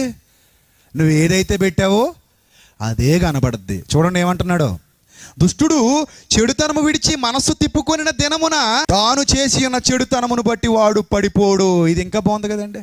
100 పాపాలు చేశాడు, ఒక్కటే మంచి పని చేశాడు, మారు మనసు పొందాడు. ఇప్పుడు అతని ప్రొఫైల్ పిక్ ఏమొచ్చేసింది? 100 పాపాలు వచ్చాయో ఒక్క మంచి పని వచ్చిందా? ఆ ఒక్క మంచి పని వచ్చేసింది ప్రొఫైల్ పిక్లోకి. చూడండి ఎంత అద్భుతమైన దేవుని ప్రణాళిక. అంటే ప్రతిరోజు నువ్వు ఎలా ఉండాలో నీకు అప్డేట్స్ ఇస్తున్నాడు. దేవుని ఆలోచనలు చూడండి ప్రియులారా. ఆ 100 తుడిచేశాడు, ఈ ఒక్కటి పైకి తీసుకొచ్చాడు. ఇదిగో ఇలాగే కంటిన్యూ అయిపో. మరలా నేను పాపపు జీవితంలోకి వెళతాను, నేను పాపం చేస్తే నీకేంటి, నేను పాపం చేసిన దేవుడు పని చేయొచ్చు, ఇలాంటి పనికిమాలిన బోధలు చేసావు అనుకో చెప్పు తెగిపోద్ది అంటున్నాడు ఆయన, నేను కాదు. ఏమంటున్నాడు? అలాగుననే నీతిమంతుడు పాపము చేసిన దినమున తన నీతిని బట్టి అతడు బ్రతుకజాలడు. అంటే ఎంత మనం పొదుపు చేసుకోవడానికి ఏమీ లేదన్నమాట ఇక్కడ. ఎప్పటిదప్పుడు సంపాదించుకోవాలన్నమాట. తేలిపోయిందా? మనం పొదుపు చేసుకోవడానికి ఏమీ లేదు ఇక్కడ. బ్యాంకింగ్ వ్యవస్థ ఏమీ లేదు. ఏ రోజు ఆ రోజే. ఏ రోజు నీకు పోయే కాలం వస్తే ఆ రోజుకి సిద్ధపడి ఉండాలి. ప్రభువా రెడీ ప్రభువా, ఈరోజు చెప్పలో ఏముంది చెప్పరా నాయన, ఈరోజు ఇదే ఉంది ప్రభువా, మంచిదే ఉంది ప్రభువా, అయితే రానాయన. ఈరోజు చెప్పలో తప్పులున్నాయి నాయన, అయితే పోనాయన. అలా కాదు ప్రభువా, నిన్నటి వరకు మంచింది నాయన, ఈ రోజు గురించి చెప్పు నాయన. గతాన్ని తవ్వేవాడు కాదు దేవుడు, వర్తమానాన్ని చూసేవాడు. దరిద్రులే గతాన్ని తవ్వుకుంటారు. ఊసేసిన ఉమ్ము గురించి బాగా సీరియస్గా ఆలోచిస్తున్నాడు అనుకో, లోపల తెచ్చుకుని పెట్టుకొని. ఏమనాలండి? ఇంకా అంతకంటే లోతుగా వెళ్తే తట్టుకోలేరని అక్కడ తాగా. ఏమనాలండి? అరే ఊసేసిన ఉమ్ము గురించి ఆలోచిస్తున్నావంటే నువ్వు అసలు మనిషివా పశువురా? పశువు కూడా ఆలోచించదురా కక్కిన దాని గురించి. కక్కిన దాని గురించి పశువు కూడా ఆలోచించదు, కడుపులోకి వెళ్ళే దాని గురించి ఆలోచిస్తుంది. కక్కిన దాని గురించి ఆలోచిస్తున్నావంటే నువ్వెవరు? నువ్వు ఒక కుక్కవి. అర్థమవుతుందా? కడుపులోకి వెళ్ళే దాని గురించి దేవుడు చూస్తాడు, కక్కిన దాని గురించి నువ్వు చూసి మరలా కక్కింది మళ్ళీ తింటూ, మరలా కక్కింది మళ్ళీ తింటూ, నేను దేవుడు పని చేస్తున్నాను కదా, ఇప్పుడు 15 ఏళ్ళు 20 ఏళ్ళు 30 ఏళ్ళు తక్కువేంటి, ఎన్ని చేశాను మీటింగులు, ఎన్ని తిరిగాను నేను, కాబట్టి దేవుడు నాకు స్పెషల్ కార్డు ఇస్తాడు. మీ దగ్గర ఉండదా కార్డు? ఎవరి దగ్గర ఉంటుంది? దేవుడు పని చేసే వాళ్ళ దగ్గర ఏవో కార్డులు ఉంటాయటండి. మరి ఎక్కడి నుంచి వస్తున్నాయో తెలియదు ఆ కార్డులు. ఆ కార్డుకి వాళ్ళకే వర్కౌట్ అవుద్దట, మనకు వర్కౌట్ అవుదట. ఏమంటున్నాడు దేవుడు? ఏమంటున్నాడు? నీతిమంతుడు నిజముగా బ్రతుకునని నేను చెప్పినందున, నీతిమంతుడు బ్రతుకుతాడని నేను చెప్పాను, రైటే. అయినందున అతడు తన నీతిని ఆధారము చేసుకొని పాపము చేసిన ఎడల. వండర్ఫుల్ వర్డ్ అండి. దేన్ని ఆధారం చేసుకునేట? నీతిని ఆధారం చేసుకుని, దేవుని సేవను ఆధారం చేసుకుని, దేవుని వాక్యాన్ని అడ్డుపెట్టుకొని పాపము చేసిన ఎడల, నీతిని ఆధారము చేసుకుని పాపము చేసిన ఎడల అతని నీతి క్రియలన్నిటిలో ఏదియు జ్ఞాపకానికి తేబడదు. ఏమంటే ఇది పౌలుకి కూడా అప్లై అవుద్దా, లేకపోతే పౌలుకి ఏమైనా ఎక్స్టెన్షన్ ఇచ్చేసాడా? చెప్పండి. పౌలుకి అప్లై అవుద్దండి ఇది? అప్లై అవుదా? పౌలుని ఎక్స్క్యూజ్ చేశాడు దేవుడు? లేదు కదా. అంటే పౌలు కూడా పాపం చెయ్యలేదు. చేస్తే ఏమవుతాడు? పోతాడు. పౌలు అయితే ఏంటి, ప్రసాద్ రెడ్డి అయితే ఏంటి, లేకపోతే జేమ్స్ అయితే ఏంటి, రాఘవేంద్ర అయితే ఏంటి, ఎవడైతే ఏంటి, ఎవడెక్కువ ఆయనకి? పాపం చేస్తే ఎవడైనా పోతాడు. ఈ వచనాలు ఇలాగే ఇంత క్లియర్గా అట్టిపండు ఒలిసి నోట్లో పెట్టినట్టు చెబుతుంటే, లేదు మా దగ్గర వీసా కార్డులు ఉన్నాయంటావా? ఎక్కడ నుంచి తెచ్చుకున్నావు కార్డులు? ఎవడిచ్చాడు నీకు కార్డులు? ఎక్కడ ఉండవు అలాంటి కార్డులు. చూడండి ఏం చెబుతున్నాడు. అతడి నీతి క్రియలన్నిటిలో ఏది జ్ఞాపకానికి తేబడదో. నువ్వు 1,00,000 మీటింగులు చెయ్యి, ఈరోజు ఒక్క ఏదో పని చేసావు అనుకో, ఆ 1,00,000 మీటింగులు ఏమైనట్టు? పోయినట్టే. ఈరోజు ప్రొఫైల్ పిక్ అప్డేట్ చేసావు కాబట్టి ఇదే ఉంటుంది. పాత పిక్స్లో అందంగా ఉండేవాడిని అంటే ఇప్పుడు వెళ్ళిపోయావు కదా, ఇదే చూస్తాం. అలా కాదండి, చిన్నప్పుడు చాలా ఆనపకాయలా బాగుండేదండి నా మొహం, ఇప్పుడు ఏమైంది? ఇప్పుడు ఆనపకాయలాగా ఉన్నావా, ఎండిపోయిన బెండకాయలాగా అయిపోయావు, ఇప్పుడు ప్రొఫైల్ పిక్కే చూస్తాం. నువ్వు ఆనపకాయలాగా ఇప్పుడు ఉంటే పోనీ ఇప్పుడే చూస్తాం. అంటే గతాన్ని పట్టించుకోరండి మీరు. గతాలు దేవుడి దగ్గర చెల్లుబాటు అవ్వవు. గతం గురించి మాట్లాడుతున్నావు అంటే నువ్వు ఒక మూర్ఖుడివి, నువ్వు ఒక నీతిమాలినుడివి. అది అయిపోయింది, ఇట్స్ ఓవర్. దాని గురించి మాట్లాడుకో, వర్తమానం గురించి చెప్పు. నువ్వు 1,00,000 మీటింగులు చేస్తే ఎవరికి కావాలి? 1,00,000 పాపాలు చేస్తే ఎవరికి కావాలి? ఈరోజు ఎలా ఉన్నావు చెప్పు. ఈరోజు దేవుని పనులు ఉన్నావా? ఈరోజు నీతిగా బ్రతుకుతున్నావా? నువ్వు ఈరోజు యథార్థంగా కొనసాగుతున్నావా? నీ పాపాల విషయమై మారు మనసు పొందావా? పరిశుద్ధత వైపు నడుస్తున్నావా? పరిశుద్ధ మార్గంలో జీవిస్తున్నావా? అపవిత్రత విషయమై దేవుడి దగ్గర పశ్చాత్తాపడ్డావా? దేవుడి దగ్గర క్షమాపణ పొందుకున్నావా? ఏమీ లేవా? అలా కాదు ప్రభువా, 10 ఏళ్ళు నీ సేవ చేశాను కాబట్టి ఒక్క 2 ఏళ్ళు దెయ్యంతో నడుస్తాను ప్రభువా అంటావా? అప్పుడే పోతావు పాతాళానికి. అదే నీ ప్రొఫైల్ పిక్ అప్డేట్ అయిపోయింది. అదే చెప్తున్నాడు, ఎంత క్లియర్గా చెప్తున్నాడు చూడండి. తాను చేసిన పాపమును బట్టి అతడు మరణమునందును, అతడి నీతి క్రియలలో ఏది జ్ఞాపకానికి తేబడదు. తాను చేసిన పాపమును బట్టి అతడు మరణమునందును. 14వ వచనం, మరియు నిజముగా మరణమునందుదు అని ఒక దుర్మార్గుడికి నేను సెలవీయగా అతడు తన పాపము విడిచి నీతి న్యాయములను అనుసరించుచు కుదువ సొమ్ము మరలా అప్పగించుచు తాను దొంగిలిన దానిని మరలా ఇచ్చివేసి పాపము జరిగింపకయుండి జీవనాధారములకు కట్టడలు. అబ్బాబ్బాబ్బా, ఎంత మంచి మాట అండి. ఏంటటవి? నీ జీవనాధారం ఏది? టైలరింగ్ అండి. నీ జీవనాధారం ఏది? షాపింగ్ అండి. నీ జీవనాధారం ఏది? తాపి పని అండి. నీ జీవనాధారం ఉద్యోగం అండి. మరి ఆడి జీవనాధారం వ్యాపారం అండి. మరి ఈమె జీవనాధారం డ్రైవింగ్ అండి. జీవనాధారం ఏంటట? కట్టడలు. జీవనాధారములకు కట్టడలను అనుసరించిన ఎడల నువ్వు టైలరింగ్ చేయాలన్నా, షాపింగ్ చేయాలన్నా, డ్రైవింగ్ చేయాలన్నా, హంటింగ్ చేయాలన్నా, ఉద్యోగం చేయాలన్నా, వ్యాపారం చేయాలన్నా, ఏం చేయాలన్నా జీవనాధారములకు కట్టడలను నీవు అనుసరించి తీరాల్సిందే. ఏంటి జీవనాధారం? దేవుని వాక్యం. అర్థమవుతుందా? జీవనాధారములకు కట్టడలను అనుసరించిన ఎడల అతడు మరణమునందక అవశ్యముగా బ్రతుకును. దేవుడు చాలా మంచోడండి. ఎంత మంచోడంటేనండి, పాపాన్ని ఎప్పుడూ ప్రేమించడండి. ఒకవేళ నువ్వు పడిపోయావా, ఎవడు నిన్ను ఏమండు, నిన్ను అనే రైట్ ఎవడికి లేదు. అసలు ఎవడు నిలబడున్నాడు? అందరూ పడి లేచినోళ్లే. కాబట్టి పడిపోయినవాడు ఎవడో అన్నట్టు చెడిపోయినవాడు కాడు. నిలబెట్టండి. నిలబడే అవకాశం ఉంటే నిలబెట్టు. ఒక సేవకుడి లక్షణం ఇదే. ప్రతి సేవకుడి లక్షణం ఇదే. తప్పు చేశావని పొడి చేయడం కాదు, రాయి సిరేయడం కాదు, తప్పు దిద్దు నీకు దమ్ముంటే. అలాని తప్పులు చేస్తాం, పాపాలు చేస్తాం. దేవుడు మాకు కార్డు ఇచ్చాడు, పాపం చేస్తూ దేవుడు పని చేయొచ్చు. పౌలు పాపం చేశాడు, పౌల్లో ఉన్న ముళ్ళు పాపమే అన్నావు అనుకో, తొక్క తీసేస్తాడు. వచ్చే వరకు ఆగు, వచ్చే వరకు ఆగు. నీకెంత దమ్ము ఉందో చూద్దాం. ఆయన రాకుడు వచ్చేంత వరకు ఆగు, చూద్దాం నీకెంత శక్తి ఉందో చూద్దాం. నీకెంత శక్తి ఉందో. నీ వల్ల ఏం కాదు, నీ వల్ల ఏం కాదు. ఏంటి ఇంత ఖచ్చితంగా చెప్పినా ఏమైనా పోయే కాలమా వక్రీకరించడానికి వాక్యాన్ని?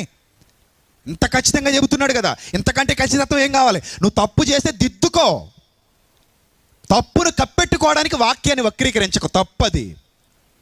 ఒకవేళ తప్పు చేసావా, మానవ సహజం జరిగిందా, దిద్దుకో, క్షమాపణ కోరుకో, దేవుడి దగ్గరికి వెళ్ళు, ఆయన పాదాల మీద పడు, పశ్చాత్తాపడు, మారు మనసు పొందు. మరలా ఆ తప్పుకు అవకాశం ఎప్పుడు ఇవ్వకో.